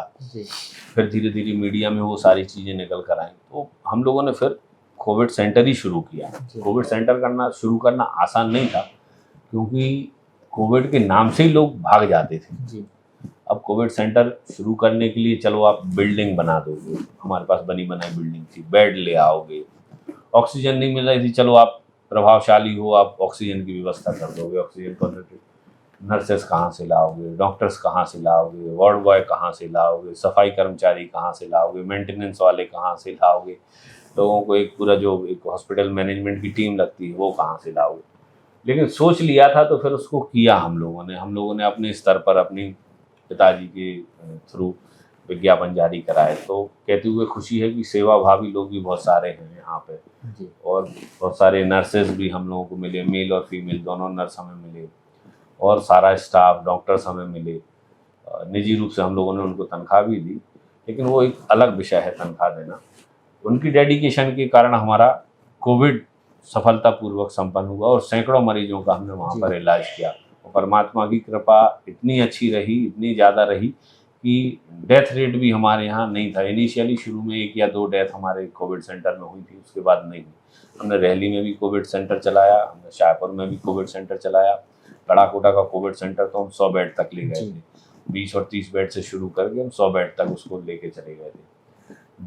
भारत भर में जहाँ दवाइयाँ मिल सकती थी, जो दवाई बेस्ट हो सकती थी, चाहे वो रेमडेसिविर का इंजेक्शन हो, फेविफ्लू नाम की एक दवाई भी उस समय काफ़ी प्रचलन में आई थी, और हर प्रकार की इक्विपमेंट्स भी हम लोग लेकर वहाँ पर आ गए थे। तो एक बहुत सुव्यवस्थित, और जो सागर श्री हॉस्पिटल उस समय सागर में हुआ करता था हमारे मित्रों का, उन्होंने बड़ा सहयोग किया उसमें, क्योंकि उसमें गंभीरता समझने के लिए सीटी स्कैन जरूरी हुआ करता था, और उस समय हर मरीज का सीटी स्कैन लोग कराते थे।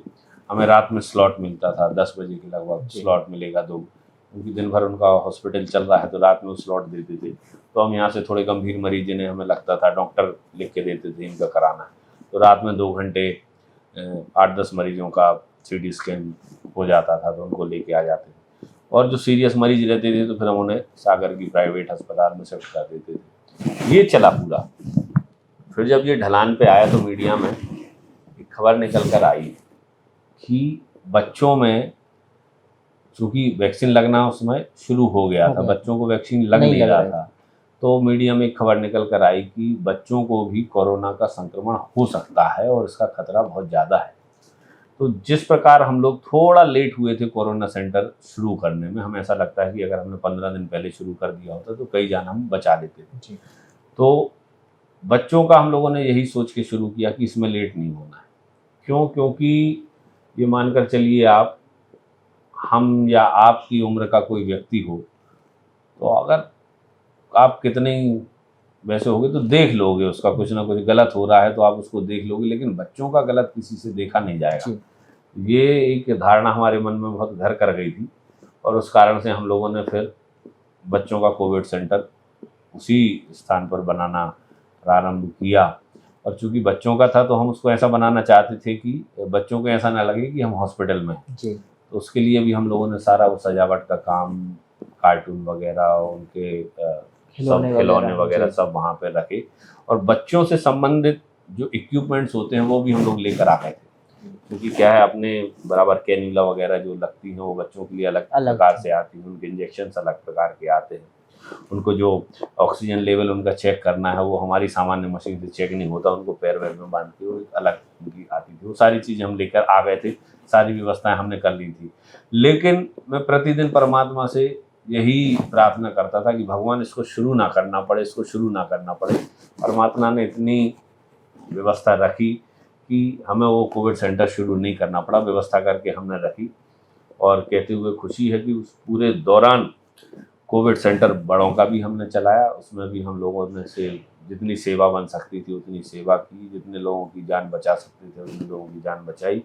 और एक आत्मसंतुष्टि का काम जो होता है ना, सेल्फ सेटिस्फेक्शन, जिंदगी में बहुत कम ऐसे समय आते हैं जब आपको लगता है कि हाँ यार, तुम्हारा मनुष्य योनि में जन्म लेने का कारण सिद्ध हुआ, सार्थक हुआ। ये वो मूवमेंट था हमारे लिए कि हाँ, हमें लगता है कि हमने ज़िंदगी में कुछ अच्छा किया है। शायद आपको याद हो, उस समय आपने मुझे भी कॉल किया था, मैं भी कोविड पॉजिटिव था, और आप कहा कि तुम्हें रेमडेसिविर की ज़रूरत तो नहीं।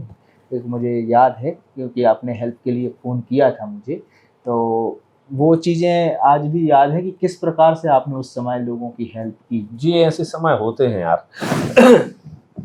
प्रत्यक्ष रूप से भले ही आप मदद ना कर पाओ, आपकी बात कई लोगों के लिए एक बड़ा सहारा मिल जाती है। मेरे पिताजी तो दिन रात मोबाइल ऑन करके रहते ही थे। हमने तो अपना हेल्पलाइन नंबर भी जारी कर रखा था, 24 घंटे कोई भी आदमी, सैकड़ों हजारों लोगों को रेमडेसिविर इंजेक्शन उपलब्ध कराने का काम किया था हम लोगों ने।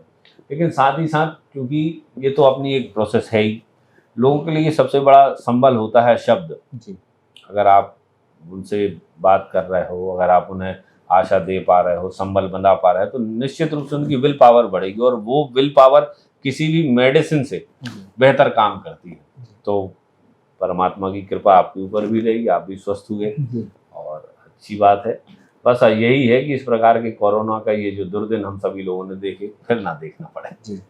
अब आपसे जानना चाहेंगे कि उस इतिहास के बारे में, गड़ाकोटा के, जिसको कहते हैं कि गड़ाकोटा का वो इतिहास जिसने गड़ाकोटा की पूरी भौगोलिक राजनीतिक पृष्ठभूमि बदल दी, वो घटनाक्रम के बारे में जानना चाहेंगे, जिससे कहते हैं कि पूरी राजनीति ही बदल गई गड़ाकोटा की। और जिनकी मूर्तियां आज भी गड़ाकोटा के चौराहे पर लगी हैं, तो उस घटनाक्रम के बारे में आपसे जानना चाहेंगे कि वो क्या घटनाक्रम था और किस प्रकार से ये सन 84 की बात है और हमारा पूरा गड़ाकोटा नगर, खासतौर से विद्यार्थी, जो कॉलेज और इसके माफ कीजिए स्कूल के विद्यार्थी थे, ये अपनी विभिन्न मांगों को लेकर आंदोलनरत थे। कॉलेज की स्थापना की बात थी, तहसील की स्थापना की बात थी। उस समय गड़ाकोटा में कुछ नहीं था, 10-15 हज़ार रुपये, 25 हज़ार रुपये का एक पोस्टमार्टम रूम बनाने के लिए तक आंदोलन करना पड़ा था। बारिश के समय में एक बार ऐसी घटना हुई थी कि एक व्यक्ति की दुर्घटना में मृत्यु हुई थी, तो हमारा ये चौराही के पास में जो पुल है ये चढ़ा हुआ था, नदी आई हुई थी, तो हमारा पोस्टमार्टम होता था रैली में। तो 3 दिन तक वो नदी नहीं उतरी थी, तो लगभग वो शव उसी अवस्था में पड़ा बदबू देने लगा था। ये दिन भी गड़ाकोटा के लोगों ने देखे थे। तो ये सारी चीज़ें लोगों के मन में थी, तो एक आंदोलन के रूप में उसकी परिणति हुई। लोग आंदोलनरत हो गए सरकार से अपनी विभिन्न मांगों को लेकर, और उसी समय उस आंदोलन को दबाने के लिए लोगों में इतना गुस्सा था कि लोगों ने आंदोलन किया, तो यहाँ पर पुलिस ने फायरिंग की। फायरिंग में 2 लोग शहीद हुए। 2 लोग उस समय के प्रभारी मंत्री घृत लहरे जी से मिलने गए, तो उनका एक्सीडेंट हुआ। फिर ये सारी चीज़ें चलती रही। तो 5 सितंबर गोलीकांड के नाम से हमारा वो जाना जाता है पूरा प्रसंग, और उन 4 शहीदों को लेकर लोग काफ़ी आंदोलनरत रहे, और सरकार ने उस आंदोलन को कुचलने के लिए भरसक प्रयास किए। मतलब उसमें मेरे पिताजी प्रमुख रूप से बड़ा चेहरा थे, तो हमारी जो टॉकीज़ थी पैतृक, उस पर भी हमला किया गया, आग लगाई गई, गोलियां चलाई गई, उसको भी ध्वस्त किया गया। मेरे पिताजी के ऊपर भी गोली चलाई पुलिस ने। मतलब ऐसा नहीं है कोई प्राइवेट लोगों से संघर्ष हो रहा हो, पुलिस से संघर्ष था उस समय। तो उसमें परमात्मा की कृपा से वो बचे। कौन थे? उस समय मुख्यमंत्री थे अपने अर्जुन सिंह जी संभवतः, अर्जुन सिंह जी संभवतः मुख्यमंत्री थे उस समय। तो ये सारी चीज़ें थीं, और एक बड़ा आंदोलन गड़ाकोटा तहसील में उस समय हुआ था, और कई महीनों तक लोग जेलों में बंद रहे, फरार रहे, कई सालों तक केस चलते रहे। ये सारी चीज़ें हुई, और फिर उसी से जन्म, मतलब कहते हैं ना, संघर्ष की कोख से ही एक नेता का जन्म होता है, लीडर का जन्म होता है। तो उस संघर्ष से ही मेरे पिताजी का राजनीतिक एक प्रकार से उदय हुआ। राजनीति में तो पूर्व में ही थे, चूँकि नगर पालिका के अध्यक्ष थे, इस पूरे आंदोलन में सबसे ज़्यादा सक्रिय वही थे, प्रमुख चेहरा थे। लेकिन एक प्रकार से नए स्वरूप में उनका जन्म राजनीति में इसी घटना के बाद से हुआ था। और जिस चीज़ को लेकर यह आंदोलन हुआ था, 4 लोग उसमें शहीद हुए थे, आज कहते हुए खुशी है कि उससे 1000 गुना ज़्यादा गोपाल भार्गव जी ने इस विधानसभा के लिए और गड़ाकोटा के लिए किया है। छोटी सी छोटी मांग के लिए यहाँ पे 4 लोग शहीद हो गए, लेकिन फिर मेरे पिताजी ने कभी रहली विधानसभा क्षेत्र में यह मौका आने नहीं दिया कि किसी चीज़ को आपको मांगना पड़ा हो, किसी चीज़ के लिए आपको आंदोलनरत रहना पड़ा हो, किसी चीज़ के लिए आपको भूख हड़ताल करनी पड़ी। सहजता में, अपनी कैपेबिलिटी से, अपनी बौद्धिक क्षमता से, अपने राजनीतिक रसूख से, प्रशासनिक पकड़ से, हर चीज़ जो रहली विधानसभा में संभव हो सकती थी, वह सारी चीज़ें यहाँ पर उपलब्ध भैया गोपाल भार्गव ने कराई हैं, और हम कराते जा रहे हैं। समय था जब यहाँ पे कनेक्टिविटी नहीं हो पाती थी गांव से। 4 महीने अभी ये जो बारिश के सीजन में आप गड़ाकोटा में बैठे हो, इस सीजन में तो गड़ाकोटा के आसपास के लोग भी गड़ाकोटा नहीं आ पाते थे, ये हालत थी यहाँ पे। लेकिन आज कहते हुए खुशी है कि गड़ाकोटा या रहली 12 महीने लोग किसी भी गांव के पहुंच सकते हैं। एक तरफ से नहीं पहुंच पाएंगे तो दूसरी तरफ से पहुंच जाएंगे। एक गांव में 2-2, 3-3 तरफ से कनेक्टिविटी देने का काम हम लोगों ने कर लिया। ये अपने आप में एक बहुत बड़ी बात है। तो यही बात है कि सन 84-85 के आंदोलन से हमारे गड़ाकोटा नगर को सीख भी मिली है, और गड़ाकोटा नगर ने भी भैया गोपाल भार्गव की अटूट प्रेम दिया है। रहली विधानसभा ने बहुत अटूट प्रेम दिया। मैं कई बार मंचों से कहता हूँ कि रहली विधानसभा क्षेत्र जैसा क्षेत्र और भैया गोपाल भार्गव जैसा नेता मिलना मुश्किल है। न रहली गोपाल भार्गव के बिना रह सकती है, न गोपाल भार्गव रहली के बिना रह सकती है। ये दोनों एक दूसरे के पूरक हैं। दोनों की कल्पना एक दूसरे से अलग कभी की नहीं जा सकती। क्योंकि आप सोचिए, मैंने देखा है एक बार कोई सरपंच बन जाए तो वो उसका स्वभाव बदल जाता है, और एक बार सरपंच बनाने के बाद उस गांव की जनता फिर संभवतः उसको नहीं चुनती। लेकिन लगातार 1985 से लेकर आज हम 2025 में बैठे हैं, लगातार मेरे पिताजी को 9 बार इसी रहली विधानसभा क्षेत्र में जिताया, बार बार जिताया, ज़्यादा से ज़्यादा जिताया, विपक्ष में भी लगातार जिताते रहे और पक्ष में भी लगातार जिताते रहे। तो रहली की महिमा अपरंपार है और गोपाल भार्गव की भी महिमा अपरंपार है। अब आपने जैसे कि रहली विधानसभा की ये बात की कि रहली की जनता इस प्रकार से है और गोपाल भार्गव जी की चर्चा की, तो एक प्रश्न ये भी बनता है कि जहाँ पे बुंदेलखंड में या कहें अभी समूचे भारत में अलगाव की राजनीति चलती है, जातिवाद की राजनीति चलती है, लेकिन रहली विधानसभा इससे कैसे अछूता रह गया?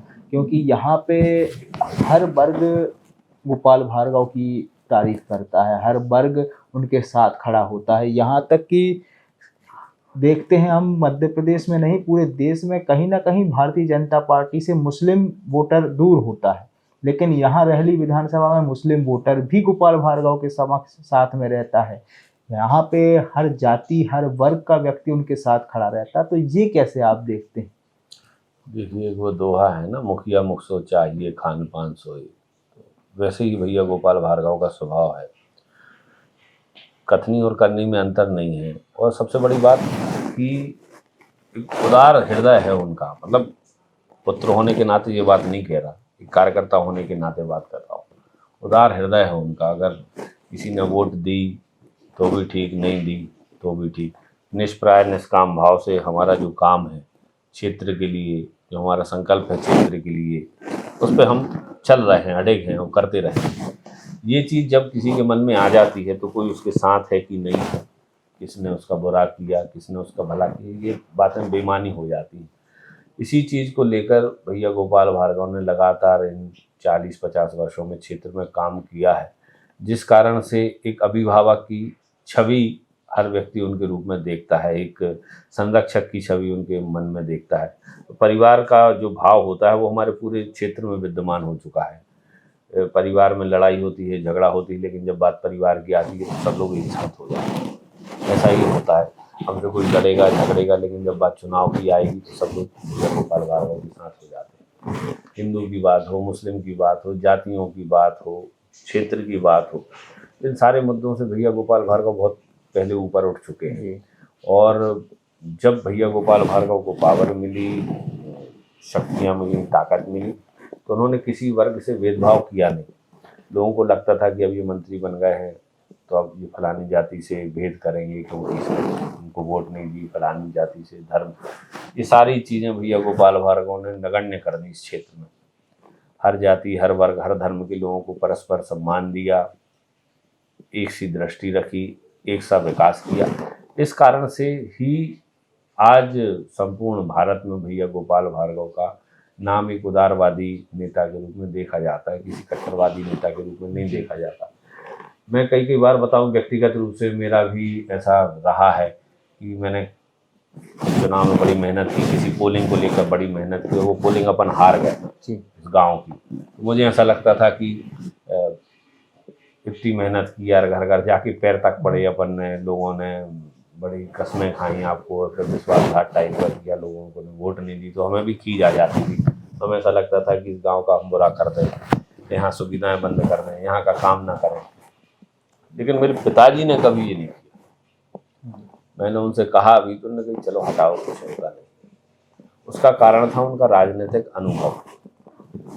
तो गोपाल भार्गव ट्रेन की तरह है, जो शुरू हुए हैं तो अपनी मंजिल तक पहुंचेंगे ही। इसमें लोग चढ़ेंगे उतरेंगे, चढ़ेंगे उतरेंगे अलग अलग स्टेशन पे। आज एक पोलिंग आप जीतोगे, एक हारोगे जी, फिर वही पोलिंग जो हारे थे वही आप जीत जाओगे, फिर कभी कोई नई पोलिंग हार जाओगे। ऐसे में लोगों का कोई स्थायी भाव आपके प्रति नहीं बन पाता, मतलब गलत भाव नहीं बन पाता। लेकिन जिस दिन आपने किसी का व्यक्तिगत नुकसान कर दिया, वो व्यक्ति सदैव के लिए आपसे कट जाएगा। ये राजनीतिक सूझबूझ है। और ऐसा मैंने देखा है कि आज हम जो पोलिंग हार गए, अगली बार हम वो पोलिंग और बेहतर तरीके से जीते। उसका कारण ही ये है कि हमने व्यक्तिगत रूप से किसी का बुरा कभी नहीं किया। और यही कारण है कि भैया गोपाल भार्गव को लोग बड़ा चाहते हैं। मुझसे तो लोग थोड़ा संकोच कर जाते हैं, जी वो कहते हैं कि ये थोड़ा खराब बोलते हैं या ये स्पष्ट बोलते हैं या डांट देते हैं। जी मेरा स्वभाव अलग है, लेकिन मेरे पिताजी के बारे में लोग उनकी डांट भी सुन लेंगे, लेकिन उनको पता है कि आखिरी में ये काम ही कर देंगे हमारा, ये हमें मना नहीं करेंगे। तो ये जो स्वभाव मेरे पिताजी का है, ये उनकी यूएसपी है, मतलब उनका सबसे बड़ा गुण है, और ये गुण मैं अपने अंदर लाने का बहुत प्रयास कर रहा हूँ। परमात्मा की कृपा होगी तो। अभी सोशल मीडिया पर एक आपकी पोस्ट देखी गई भाषाओं को लेकर के, तो कहीं ना कहीं वो भी इनसे ही प्रेरित थी कि सभी भाषाओं को लेकर के, कि भाषाओं में जैसे बट रहे हैं अलग अलग राज्यों में, उससे रिलेटेड आपकी एक पोस्ट थी, तो वो भी कहीं ना कहीं देखिए, गोपाल भार्गव की राजनीति सहिष्णुता, से जुड़ी। हाँ, सहिष्णुता का स्वभाव होता है, उदारता का स्वभाव होता है। जब आप में अंदर उदारता विद्यमान होगी आपके हृदय में, तो फिर सारी चीज़ों को आप समानता की दृष्टि से ही देखोगे। आप कहीं कट्टर हो ही नहीं पाओगे, जी ना आप जाति के प्रति कट्टर हो पाओगे, ना आप धर्म के प्रति कट्टर हो पाओगे, ना आप भाषा क्षेत्र के प्रति कट्टर हो पाओगे। उदारता की और समानता की दृष्टि से देखोगे, जो सही भी है। और यही भाव मेरे पिताजी का रहा है, और यही भाव मुझ में भी आएगा, और मैं ये चाहता हूँ यही भाव हमारे सारे कार्यकर्ताओं में भी रहे, ताकि हम लोगों का समानता से और अच्छा विकास कर सकें। तो अब हम बात करते हैं आपके बच्चों की, कि आप कई बार आप देखा गया है कि आप अपने बच्चों के साथ बच्चे बनकर खेलते हुए नजर आते हैं, कभी आप उनके सिर पर ढोलक बजाते नजर आते हैं, कभी आप उनके लिए घोड़ा बन के नजर आते हैं। तो वो भाव के बारे में कि एक चर्चा करना चाहेंगे कि किस प्रकार से। देखिए, हमारी जो पीढ़ी है, जिस पीढ़ी में मैं जन्म लिया, ये पीढ़ी कुछ चीज़ों से वंचित रही। ये पीढ़ी अपने पिता के प्यार से वंचित रही। क्यों? हमारी समाज में ऐसी मर्यादाएं रही हैं कि पिता कभी अपने पुत्र को अपने बड़ों के सामने या लोगों के सामने लाड़ नहीं कर पाया। गोदी में उठा के दादा चले जाते थे, चाचा चला जाएगा, भाई चला जाए, लेकिन पिता नहीं जा सकता था। जी पिता किसी अपने बच्चों को खिला नहीं सकता था किसी बड़े के सामने। ये मर्यादाएं उस समय की रही। तो इसमें जो सबसे नुकसान में गया वो पुत्र ही गया। पिता तो गया ही होगा, क्योंकि वो चाह के भी लाड़ नहीं कर पाया, लेकिन पुत्र भी गया। तो ये चीज़ें हम लोगों ने भी भोगी। मैं पिताजी के साथ कभी गाड़ी में नहीं बैठ पाया, बहुत कभी इक्का दुक्का बार बैठा हूँगा, गाड़ी में नहीं बैठ पाया, उनकी गोद में खेल नहीं पाया, कभी वो मुझे हाथ पकड़ के बाजार नहीं ले गए, कभी वो, ये सारी चीज़ें भी हम लोगों ने देखी। बहुत कम इक्का दुक्का बार इतने लंबे समय में हुआ होगा। तो ये चीज़ें देखते देखते अब चूँकि समय का परिवर्तन आया है, तो अब बच्चों को मैं ये चाहता हूँ कि पूरा समय दे सकूँ। क्योंकि जब मेरा बड़ा बेटा हुआ पैदा, तो उसके बाद लगभग राजनीति का ही समय था। तो 2 साल तो मुझे पता ही नहीं लगा कि वो कब बड़ा हो गया। जी 18 का इलेक्शन था, 17 में वो पैदा हुआ था, तो 2 साल तो हमें पता ही नहीं लगा कि वो कब बड़ा हो गया। तो फिर मुझे लगा कि यार, अपनी व्यस्तता या अपने काम के कारण हम बच्चों से वो चीज़ ना छीनें जो उनका हक है, और स्वयं भी आप वो चीज़ मत करो कि जो बाद में आपको जिस चीज़ को लेकर पछतावा हो। तो उस कारण से मैं अपने बच्चों को पूरा समय देने का प्रयास करता हूँ, और बच्चों के साथ बच्चे बनने में तो एक अपना अलग आनंद है। बस ये है कि आप बच्चे बन पाओ, जी क्योंकि बच्चे जिस खूबसूरती के साथ और निश्चलता के साथ रहते हैं आज के समय में, आप बड़े लोगों से तो आप उसकी कोई कल्पना नहीं की जा सकती। हाँ, ये ज़रूर है कि बच्चों के साथ सारी चीज़ें भूल कर उनके साथ खेलने में अपना एक आनंद आता है, और मैं उनके बच्चों को उनके बचपन का भी पोषण कर रहा हूँ, और जो चीज़ मुझे नहीं मिल पाई उस चीज़ के लिए भी मैं संतुष्ट हो रहा हूँ अपने तो उस बच्चों के चीज को साथ मिस खेलने। करते हैं जो आपको। बिल्कुल बिल्कुल, वही चीज़ तो मैंने कही कि हम जिस पीढ़ी में पैदा हुए, उस पीढ़ी के बच्चे ये सारी चीज़ें मिस करते हैं, और मैं ये नहीं चाहता कि मेरे बच्चे वो चीज़ें मिस करें। तो अभी जैसे मंत्री या पूर्व विधायक गोपाल भार्गव जी के साथ अब कैसे रिश्ते हैं, अब क्या खुलकर बात होती है, या अभी भी वो दूरियां या मर्यादाएं अभी भी। नहीं, बात तो देखो, ये सारी चीज़ जो मैंने आपको की, ये लाड़ प्यार वाली, जी, खेल तो वो वाली, ये सारी आज चीज़ों अब का तो मजा। समय निकल गया। जी सारी चीज़ों का समय निकल गया।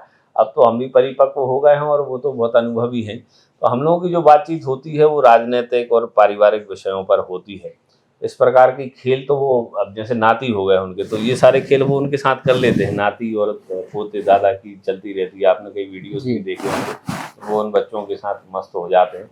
मेरा पिता और पुत्र के बीच में जो है, अब वो बहुत ज़्यादा व्यवहारिक समय है, और तो राजनीतिक बातें होती हैं और पारिवारिक सामाजिक बातें होती हैं, जो वो इस प्रकार का अब ये हास परिहास वाला अगर जनता के बीच में कहीं हैं और कार्यकर्ताओं के बीच में कहीं हैं, तो उन्हीं के बीच में से कोई हास परिहास का विषय निकल कर आ जाता है तो उतना ही हास परिहास होता है।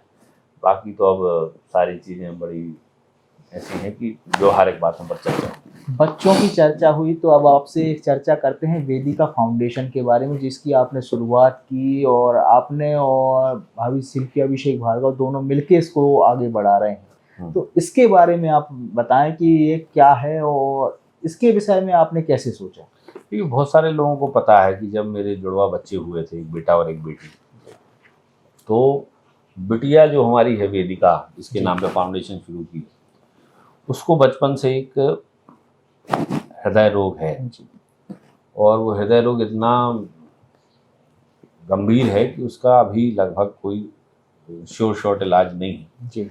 जब वो बच्ची हुई थी तो डॉक्टरों ने मुझसे कहा कि इसके इलाज की संभावना नहीं है, कोई ऐसा बहुत इलाज नहीं है और ये सरवाइव नहीं कर पाएगी बच्ची। तो एक बड़ा लगभग 6-8 महीने का 9 महीने का एक कठिन समय हम लोगों ने देखा उस समय, और मेरी पत्नी ने पहल की, एस्कॉर्ट के डॉक्टरों से बात की और वहाँ पे हमने उसका ट्रीटमेंट कराया, तो एक सर्जरी उसकी हुई है, आगे समय में सर्जरी।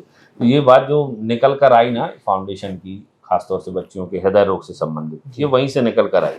एक्चुअली होता क्या है कि जब हमें इन सारे चीज़ों का अनुभव हुआ तो कहीं ना कहीं और भी लोग हमसे जुड़े जिनको ये बीमारियां थीं। तो शुरू में उनने केवल सुझाव हमसे मांगे कि आपने कहाँ इलाज कराया था, हमारी बिटिया को भी इलाज है। उसी दौरान हमने देखा कि ग्रामीण क्षेत्र के लोग भी हमसे मिले हैं और उनके साथ तो और बड़ी परेशानी, एक तो पैसे का अभाव, दूसरा जानकारी का अभाव। जैसे ही बच्चे को डॉक्टर ने बताया कि इसको बड़े अस्पताल में इलाज कराना पड़ेगा, बाहर इलाज कराना पड़ेगा, तो वो माता पिता वहीं धक्के से रह जाते थे, चिंतित हो। और उसमें अगर बेटा हुआ तो थोड़ा एफर्ट लगाएंगे, अगर बिटिया हुई तो वो तो भगवान की मर्जी है, अब हम क्या कर सकते हैं, ये मान के वो घर पे ही बैठ जाते थे। अब देखिए इसमें एक तो जानकारी का अभाव है कि भाई कहाँ इलाज होना है, कैसे इलाज होना है, क्या मदद होगी, क्या नहीं हो सकती, सबसे बड़ा वो। और दूसरा फिर आर्थिक। अब आर्थिक तो व्यवस्था हो जाती है लेकिन जानकारी के अभाव में आप क्या करोगे। जो बच्चों की बीमारियों से चलती जो राष्ट्रीय योजना चलती है उसमें तो बच्चों की हृदय का ऑपरेशन बड़ा निःशुल्क तरीके से हो जाता है, कहीं भी हो जाता है, और सारी उनकी चिन्हित अस्पताल हैं जिसमें हो जाता है। मध्य प्रदेश में है, मध्य प्रदेश के बाहर भी, लेकिन लोगों को जानकारी नहीं, तो वो उसी में चौंक जाते हैं। फिर दूसरी बात हो जाता है कि भाई आपकी ऑपरेशन की व्यवस्था सरकार कर देगी, लेकिन रहने का, आने का, जाने का, खाने पीने का, इसमें भी एक खर्चा हो जाता है। ये परेशानी हम जब लोगों की देखी तो हमारे मन में यही विचार आया कि हम कुछ ऐसा करें कि बच्चों की मुस्कान जो है वो वापस आ सके। तो हमने फिर इस वेदिका फाउंडेशन की नींव रखी, जिसमें हम बच्चों के लिए बेहतर इलाज की व्यवस्था करेंगे, आर्थिक रूप से जो उनको जानकारी चाहिए है किस हॉस्पिटल में कौन सा डॉक्टर, उस बात की सारी चीज़ें, ये सारी व्यवस्थाएं हम करेंगे। इस बात का हम लोगों ने संकल्प लिया है। अभी इसको इनिशियली हम सागर, दमोह या बुंदेलखंड क्षेत्र में ही संचालित कर रहे हैं। अभी हमने इसका बहुत ज़्यादा प्रचार प्रसार नहीं किया। शुरुआत की थी तो सोशल मीडिया के माध्यम से इसका प्रचार प्रसार किया है। अभी शुरुआत है, इस कारण से हम इसको फैला नहीं है जी, क्योंकि बड़ा सेंसिटिव मैटर है। बहुतायत में लोग आपके पास आ गए और आप एक भी व्यक्ति की व्यवस्था ढंग से नहीं कर पाए तो ये फिर आपके लिए व्यक्तिगत परेशानी का कारण बनेगी, क्योंकि आपका संकल्प है और अगर कुछ गड़बड़ होती है तो आपको ही उसमें परेशानी पैदा होगी, दुख होगा। तो हम ये चाहते हैं कि अभी धीरे धीरे इसको हम आगे बढ़ाएं। धीरे धीरे अभी हमने 3-4 बच्चों को भेजा है, जिसमें से कुछ बच्चे अभी ऑपरेशन होने लायक स्थिति में नहीं थे, तो उनके लिए दवाई इत्यादि की व्यवस्था करके वापस भेजा है। जैसे ही उनका वजन 10 किलो के लगभग होगा हम उनका ऑपरेशन करा देंगे। साथ ही अभी जैसे हम लोगों ने हार्ट के लिए शुरू किया था, लेकिन और भी बच्चे हमारे पास आए। अभी जैसे एक ब्रेन से संबंधित बच्ची आई हमारी पटना की, तो उसके लिए भी हम लोग इलाज कराने का काम कर रहे हैं। उसकी सर्जरी अभी हुई है। हटा से भी एक बच्ची आई थी, यहाँ हमारे रैली क्षेत्र के भी बच्चे हैं। हम चाहते हैं कि जिनको ये परेशानी हो वो हमारे पास आएँ, हम उनकी हर संभव मदद करेंगे और धीरे धीरे हम इसका एक्सपेंशन भी करेंगे अपने इस फाउंडेशन का। इसको हम बुंदेलखंड के बाहर भी निकालेंगे।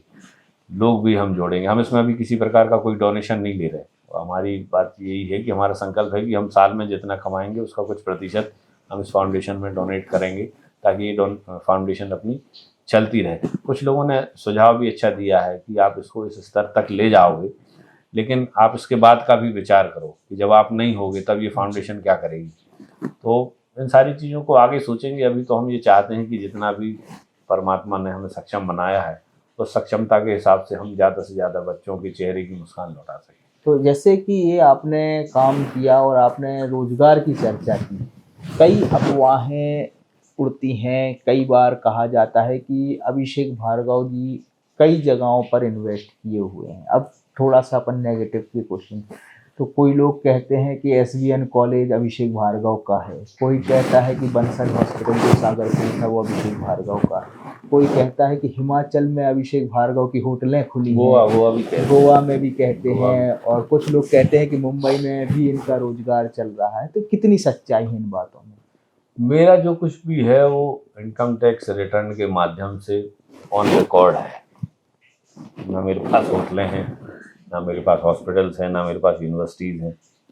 मैं कॉलोनाइजिंग का काम करता हूँ, मैं किसानी का काम करता हूँ, मैं पैसे थोड़े बहुत जो है वो इन्वेस्टमेंट का काम करता हूँ। इसके अलावा ना एक हॉस्पिटल थी जिसमें मैं पार्टनर था, तो पार्टनरशिप बहुत पहले ख़त्म हो गई, तो बेचने का काम ही बंसल उसको कर दिया, वो शायद उसको चला रहे हैं। SVN आदरणीय तिवारी जी का है। अब चूँकि उनकी निकटता हमसे इतनी ज़्यादा है, तो आजकल राजनीति में यही एक परेशानी है कि कोई व्यक्ति स्वयं अपने दम से कर रहा है, लेकिन किसी सक्षम व्यक्ति से उसकी निकटता है तो उससे उसका नाम जोड़ दिया जाता है कि ये तो इन्वेस्टमेंट इनका है। और होटलों की बात तो गाहे बगाहे आती रहती। हम अभी 1-2 बार जब गोवा घूमने गए, लौट के आए, तो कई लोगों ने मैसेज किया कि भैया तुम्हारी होटल है वहाँ पे। तो हमने कहा यार कितने की होटल है? तो कोई कहता है 400 करोड़ की होटल है, 500 करोड़ की होटल। तो मैं उनसे कहता हूँ कि हमने 5 करोड़ में दी, गाय तुम ढूंढ ले आओ यार 500 करोड़ की होटल में 5 करोड़ दे दी हो, तो वहीं लेके दे रहे। तो ये इस प्रकार का काम शुरू से ही नहीं रहा। अब आप सोचो कि अगर हम काम कर रहे होते, अगर बेनामी काम करना होता तो सारी चीज़ें हमारी बेनामी ही होती, और अगर हमें एक नंबर का काम करना है तो हम आपको दिख रहे होते सारी जगह। तो क्या है, राजनीति ही हमारी प्राथमिकता है। राजनीति के अलावा व्यवसाय हमने बहुत ज़्यादा काम किया नहीं। छोटा मोटा व्यवसाय जैसे भी कॉम्प्लेक्स यहाँ भी बनाया हुआ है, तो थोड़ा बहुत कॉलोनाइजिंग का काम सागर में और गड़ाकोटा में। इसके अलावा हमारा कोई कॉलोनाइजिंग का काम ज़्यादा है भी नहीं। हमारे जो मित्र हैं पुराने, उन्हीं के साथ थोड़ा बहुत इन्वेस्टमेंट है, वो चलता रहता है। और हमें राजनीति के लिए इतनी आवश्यकता है, उस भगवान की कृपा से चल रहा है, और बहुत ज़्यादा हमें किसी प्रकार की कोई आवश्यकता नहीं है। हम पर्याप्त कमा लेते हैं अपनी व्यवस्थाओं से। राजनीति के लिए भी उपयोगी हो जाता है, निजी के लिए भी उपयोग हो जाता है, और सामाजिक व्यवस्थाओं में भी उपयोगी होता है। बहुत ज़्यादा हेलीकॉप्टर वगैरह लेने की हमारी कोई मंशा है नहीं, हवाई जहाज लेने की हमारी मंशा है नहीं। परमात्मा की कृपा से बहुत अच्छा चलता रहा है, चल रहा है, और आगे भी जब तक भगवान की सद्बुद्धि हमें मिलेगी तब तक चलता रहेगा। तो जैसे एक और आरोप अभी बहुत लगाया गया जमीन विवाद को लेकर के, कि पट्टे की जमीन आपने अपने नाम पे कराई और फिर महंगे दामों पर बेच दी। ऐसे आरोप आपने भी सुने होंगे। हाँ, आरोप सुने ना, उनको बकायदा एक बहुत बड़े न्यूज़पेपर ने उनको छापा था जी। मैंने फिर उनके लिए मैसेज भी किया था, उनके जो स्टेट हेड हैं, सारी चीज़ें लिख के भी भेजी थी कि आपने चीज़ों को क्लब कर दिया। जिस व्यक्ति ने आपके लिए शिकायत दी, उस व्यक्ति ने 50 जगह शिकायतें की हैं। और ये चूँकि क्या है, कोई महासभा करके है जो इस प्रकार के काम करती है। हाई कोर्ट में भी ये सारी चीज़ें हमारे लिए लगी थी PIL के माध्यम से, फिर उन्होंने याचिका वापस ले ली थी। 1995 से लेके 2011 तक ज़मीनें खरीदी। ज़मीन डूब में गई तो हमें मुआवजा मिला 27 लाख रुपए।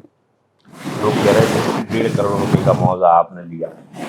27 लाख रुपए में से 21 लाख रुपए हमें मुआवजा मिला, जो 2011 के पहले की ज़मीन थी, 1995 से।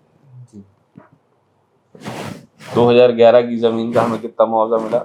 6 लाख रुपए, 7 लाख रुपए। कहाँ 7 लाख रुपए, कहाँ 1.5 करोड़ रुपया। और ये सारी चीज़ें ऑन रिकॉर्ड है। आप जाओ ना, वहीं SDM कार्यालय चले जाओ, तहसील के यहाँ चले जाओ, आपको सारी चीज़ें मिल जाएंगी। इन लोगों ने क्या किया, ये चीज़ें क्लब कर दी। ये इतनी ज़मीन खरीदी है और धूप में ज़मीन आ गई और इनने ऊंचे दाम में बेच दी। तो लोगों को लग रहा है कि ये सारी चीज़ें, और 1.5 करोड़ तो वहाँ पे टोटली मुआवजा मिला होगा सारे किसानों को मिला के। उनने सारे किसानों का मुआवजा हमारे ऊपर धर दिया, ये 1.5 करोड़ रुपये नहीं को मिला है, बाकी और जितने किसानों की डूब में गई उनको कुछ नहीं मिला। जबकि ये सारी चीज़ें तो ऑन रिकॉर्ड रहती हैं। आपने कितनी ज़मीन खरीदी, रजिस्टर्ड होगी, खसरा में आपका नाम होगा, सरकारी रिकॉर्ड में आप में नाम होगा, किससे आपने जमीन खरीदी वो होगा। ये कह रहे शासकीय जमीन अपने नाम करनी, शासन की जमीन हम अपने नाम पर कैसे कर सकते? हो सकता क्या? कोई व्यक्ति जब आपको बेचेगा तब तो उसकी रजिस्ट्री होगी। हमने रजिस्ट्री की, हमारे पास जमीन है, तो हमने अपना पैसा दिया, लोगों ने हमें जमीन दी। अब उसमें से हमारी पुरानी जगह डूब में चली गई तो तुम कह रहे थे उसमें मुआवजा ले लिया। ये थोड़ा ऐसा हुआ कि कुछ ज़मीनें हमने उस समय जो खरीदी उसमें कुछ डूब में चली गई, वो ज़मीनें थोड़ी कम रेट की थी, तो मुआवजा वहाँ पे ज़्यादा मिला। क्योंकि मुआवजा मिलने का रेट और ज़मीन का बाजार का रेट में अंतर है, क्योंकि वो ज़मीन खेती किसानी करने योग्य नहीं थी लोगों के पास, उनका पोजीशन भी नहीं था वहाँ। ये सारी चीज़ें तो उन्होंने फिर एक शिकायत बना के घोटाले का नाम देकर सारी, जबकि व्यवहारिक तो जाकर आप उस गाँव में भी दे आओ। अगर मैंने किसी के साथ गलत किया होता, कितने सालों में लगभग 40-50 किसानों ने जमीन खरीदी होगी, 1995 से बात कर रहा हूँ। एक भी किसान ने जाके वहाँ पे किसी प्रकार का कोई शिकायत नहीं की कि हमारे साथ ये जोर जबरदस्ती होगी। अगर ये स्वभाव मेरा जोर जबरदस्ती का होता, घोटाले का होता, क्राइम करने का होता, तो फिर आपको सब जगह दिख रहा होता। हमारा घोटाला आपको गड़ाकोटा में, रहली में, सागर में, दमोह, भोपाल में सब जगह दिख रहा होता। कहीं ना कहीं तो बात आती, लेकिन कहीं आई क्या? कोई बात नहीं आई। तो ये सारी चीज़ें इसलिए हैं क्योंकि इनका राजनीतिकरण हो जाता है। अब इतने बड़े प्रतिष्ठित अखबार को मैंने वो सारी चीज़ें लिख के दे दी। मेरी उनसे अपेक्षा थी कि वो खंडन करें, लेकिन संभव नहीं है क्योंकि बड़े अखबार इस प्रकार का करते नहीं। उन्होंने तो अपना छाप दिया तो छाप दिया। मैंने फिर मीडिया के माध्यम से ये भी निवेदन किया कि ये सारी चीज़ों को आप मीडिया ट्रायल मत बनाओ। अगर आपको लगता है कि कुछ गलत हुआ है तो चलो कलेक्टर हमारे दबाव में आ जाएगा, तहसीलदार हमारे दबाव में, कोर्ट तो नहीं आएगा ना। कोर्ट में आपने PIL लगाई थी, फिर क्यों वापस लिया? फिर से लगाओ PIL, वहाँ से डिसीजन हो जाने दो। अगर हम गलत होंगे तो हमें सज़ा मिलेगी। तो लेकिन उसके लिए भी अब तैयार नहीं है क्योंकि उनका काम मीडिया ट्रायल ही है। और समय समय पर, अब 2011 की बात, क्या चल रहा, 2025 कितने साल हो गए? 15 साल हो गए। अब ऐसा कुछ होता है यार कि 15 साल पुरानी बात 2025 में आप उठाओ? तो ये समय समय पर इनकी अपनी एक टाइमिंग होती है। ये देखते हैं कि चुनाव आने वाला है, फिर वो चीज़ फेंक देंगे। इनको लगता है कि अब कुछ बड़े नेता आ रहे हैं, पचमढ़ी का कार्यक्रम हो रहा है, फिर फेंक देंगे। फिर कहीं ऐसा लगेगा कि कुछ मंत्रिमंडल से रिलेटेड है तो कुछ फेंक देंगे। फिर ये सारी चीज़ें, इनकी टाइमिंग है अपनी अपनी चीज़ों को निकालने की, तो उसको रखे रहते हैं और फिर निकाल देते हैं। मैं बार बार यही कहता हूँ कि कोई वैधानिक संस्था में चले जाओ ना यार, दूध का दूध पानी का पानी हो जाएगा, लेकिन वो करना उनकी मंशा नहीं है, ये हम भी समझ चुके, इसलिए हम इन चीज़ों का कोई जवाब नहीं देते। अब आपने जैसे मंत्रिमंडल की चर्चा की, तो रहली विधानसभा की जनता से लेकर के पूरे मध्य प्रदेश की जनता कहीं ना कहीं आश्चर्यचकित रही कि 9 बार के विधायक पंडित गोपाल भार्गव जी को मंत्रिमंडल में शामिल नहीं किया गया, जबकि चर्चाओं में ये भी था कि इस बार वो मुख्यमंत्री भी बन सकते हैं, मुख्यमंत्री की दौड़ में थे। तो इसका क्या कारण देखते हैं आप कि इस बार मंत्रिमंडल में उनको शामिल नहीं किया गया, क्योंकि जबकि 2003 से उनका मंत्री के रूप में काफ़ी अनुभव भी रहा? ये कारण तो मुझे आज भी नहीं पता, लेकिन जो निर्णय भारतीय जनता पार्टी में हो जाते हैं उन सारे निर्णयों को एक अनुशासित कार्यकर्ता के रूप में मानना हमारा फर्ज होता है, और उसको हमने भी माना, पिताजी ने भी माना, और हमारे क्षेत्र के लोगों ने भी माना। बात जहाँ तक मैं अपनी समझता हूँ, आपने देखा होगा कि बहुत बड़ा परिवर्तन भारतीय जनता पार्टी ने तीनों स्टेट में किया। छत्तीसगढ़ में, राजस्थान में, मध्य प्रदेश में, तीनों स्टेट में भारतीय जनता पार्टी ने बड़े परिवर्तन किए, मुख्यमंत्री को लेकर, मंत्रियों को लेकर। ये केवल यहाँ की बात नहीं, उसका कारण है कि जब हम आज अनुकूल परिस्थिति में हैं तो हमें आने वाले 20 साल के लिए भारतीय जनता पार्टी का निर्माण करना है। आप प्रतिकूल परिस्थिति में भारतीय जनता पार्टी का सिस्टम चेंज नहीं कर सकते। जब आपकी परिस्थितियाँ अनुकूल होंगी, आपके विधायक होंगे, आपके सांसद होंगे, किसी प्रकार के कोई चुनाव नहीं होंगे, तो आप नए लोगों को सीखने के लिए, अनुभव लेने के लिए वहाँ पर खड़ा कर सकते हैं।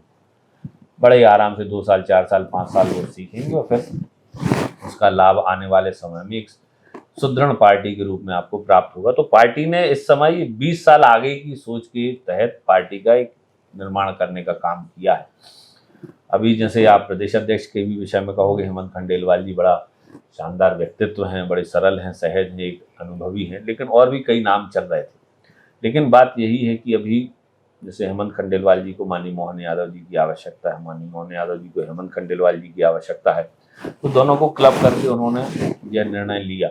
आने वाले समय में कुछ खास ऐसे चुनाव नहीं है, ना विधानसभा के, ना लोकसभा के, ना नगरीय निकाय, ना जनपद के। तो इस अनुकूल समय में भारतीय जनता पार्टी की एक नई लीडरशिप, नए कार्यकर्ता बड़े बेहतर तरीके से खड़े किए जा सकते हैं। तो यही सोच है पार्टी की, जिसको लेकर पार्टी ने यह सारे डिसीजंस लिए, जैसा मैं समझता हूँ। वास्तविकता क्या होगी ये तो हमारे सीनियर ही समझते होंगे, लेकिन जितना मुझे सुना और जितना मुझे समझ में आया वो यही बात है। लेकिन लोगों का, या फिर कहें कि राजनीतिक गलियारों में ये भी चर्चा है कि शिवराज सिंह जी को तो मुख्यमंत्री पद से दरकिनार किया ही गया, साथ में उनके करीबी गोपाल भार्गव, जयंत मलैया, भूपेंद्र सिंह, सबको मंत्रिमंडल से कहीं ना कहीं दूर रखा गया। इसके बाद उनके ही नज़दीकियों को कहीं ना कहीं प्रदेश अध्यक्ष की दौड़ में भी नहीं रखा गया। तो इसको कैसे देखते? नहीं, मैं इसको देख के मतलब कोई सत्यता नहीं है इसमें।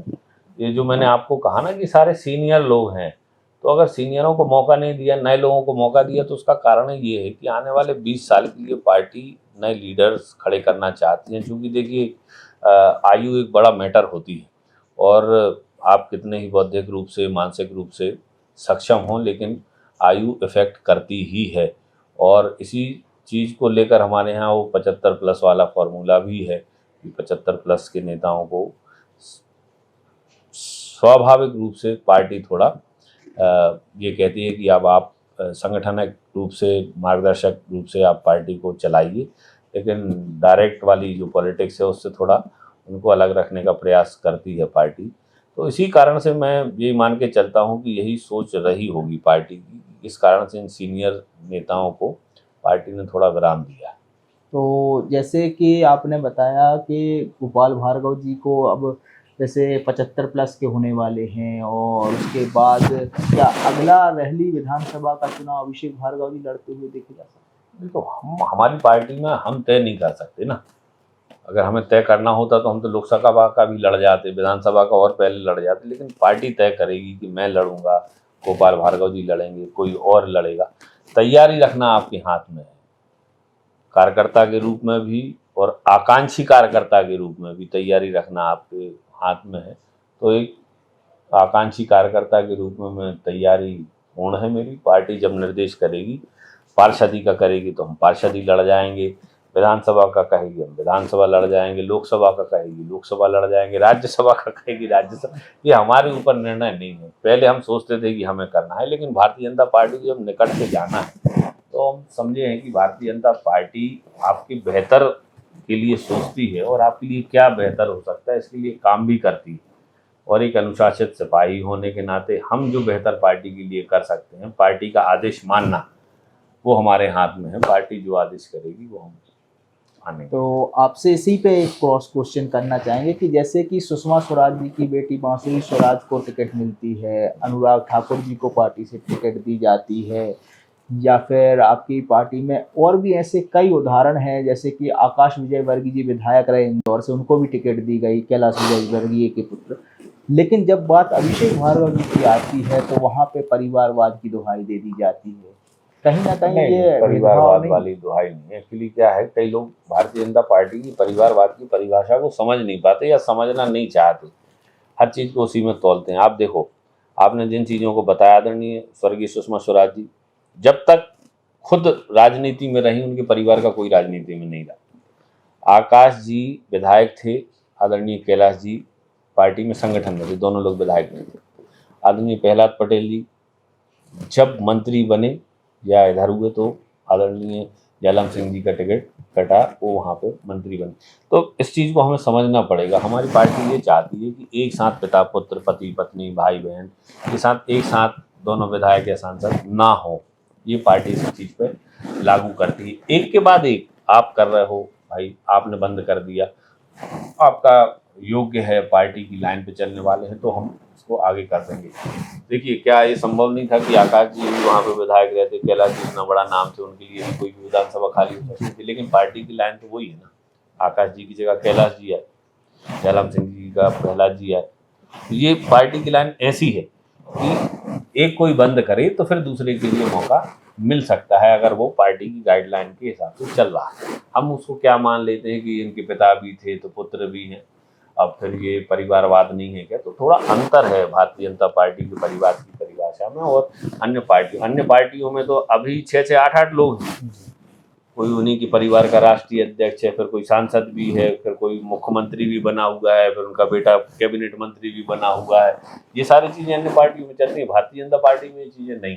हमारी परिवारवाद की परिभाषा इस प्रकार है कि हम अगर कोई परिवार राजनीति में है, भारतीय जनता पार्टी के संगठन में लंबे समय से काम कर रहा है, तो हम ऐसा भी नहीं है कि उसके साथ एकदम गलत कर दें कि पिता बन गए अब कोई नहीं बने, ऐसा नहीं।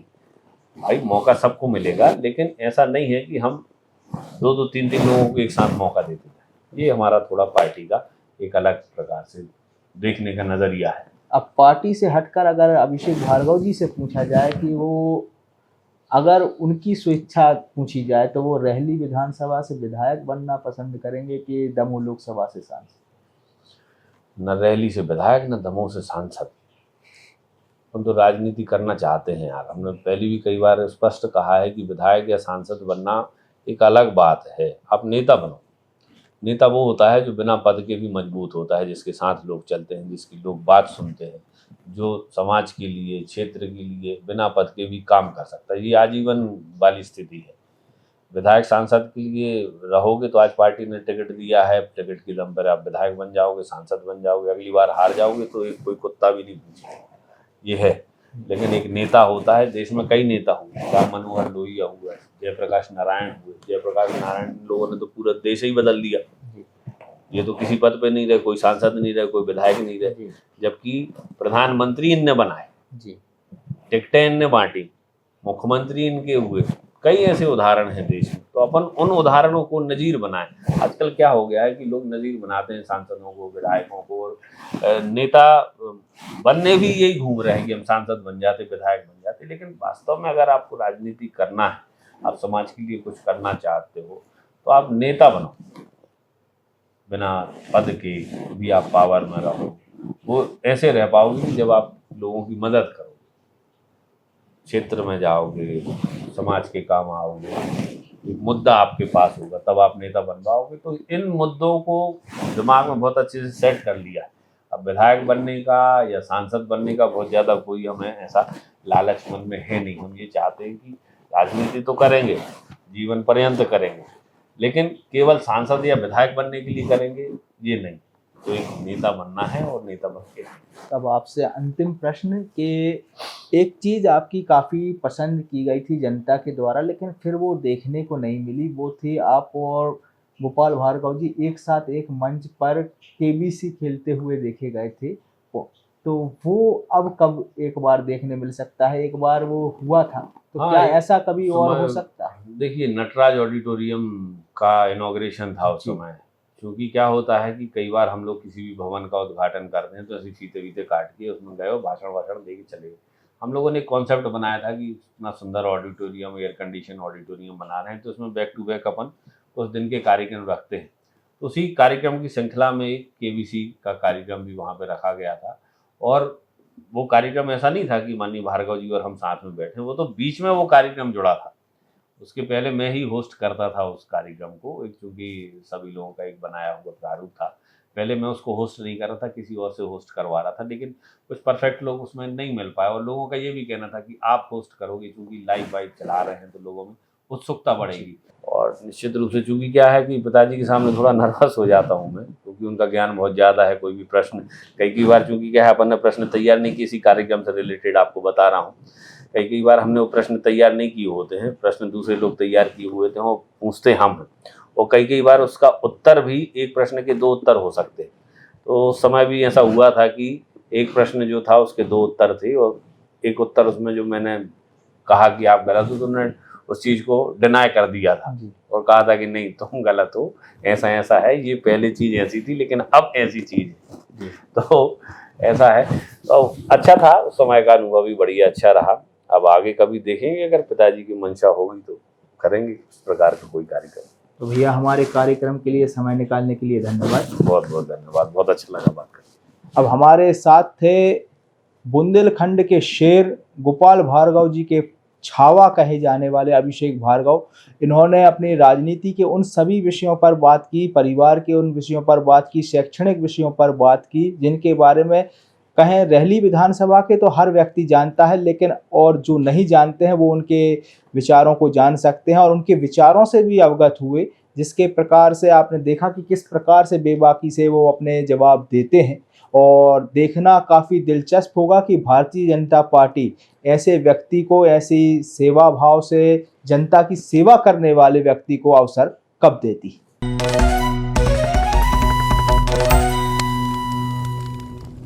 नो फिकर मीडिया चूँकि हमारे स्थानीय मीडिया है और सोशल मीडिया पर काफ़ी लोकप्रिय है और जनता की आवाज़ बनता हुआ हमारा यह नया प्लेटफॉर्म है।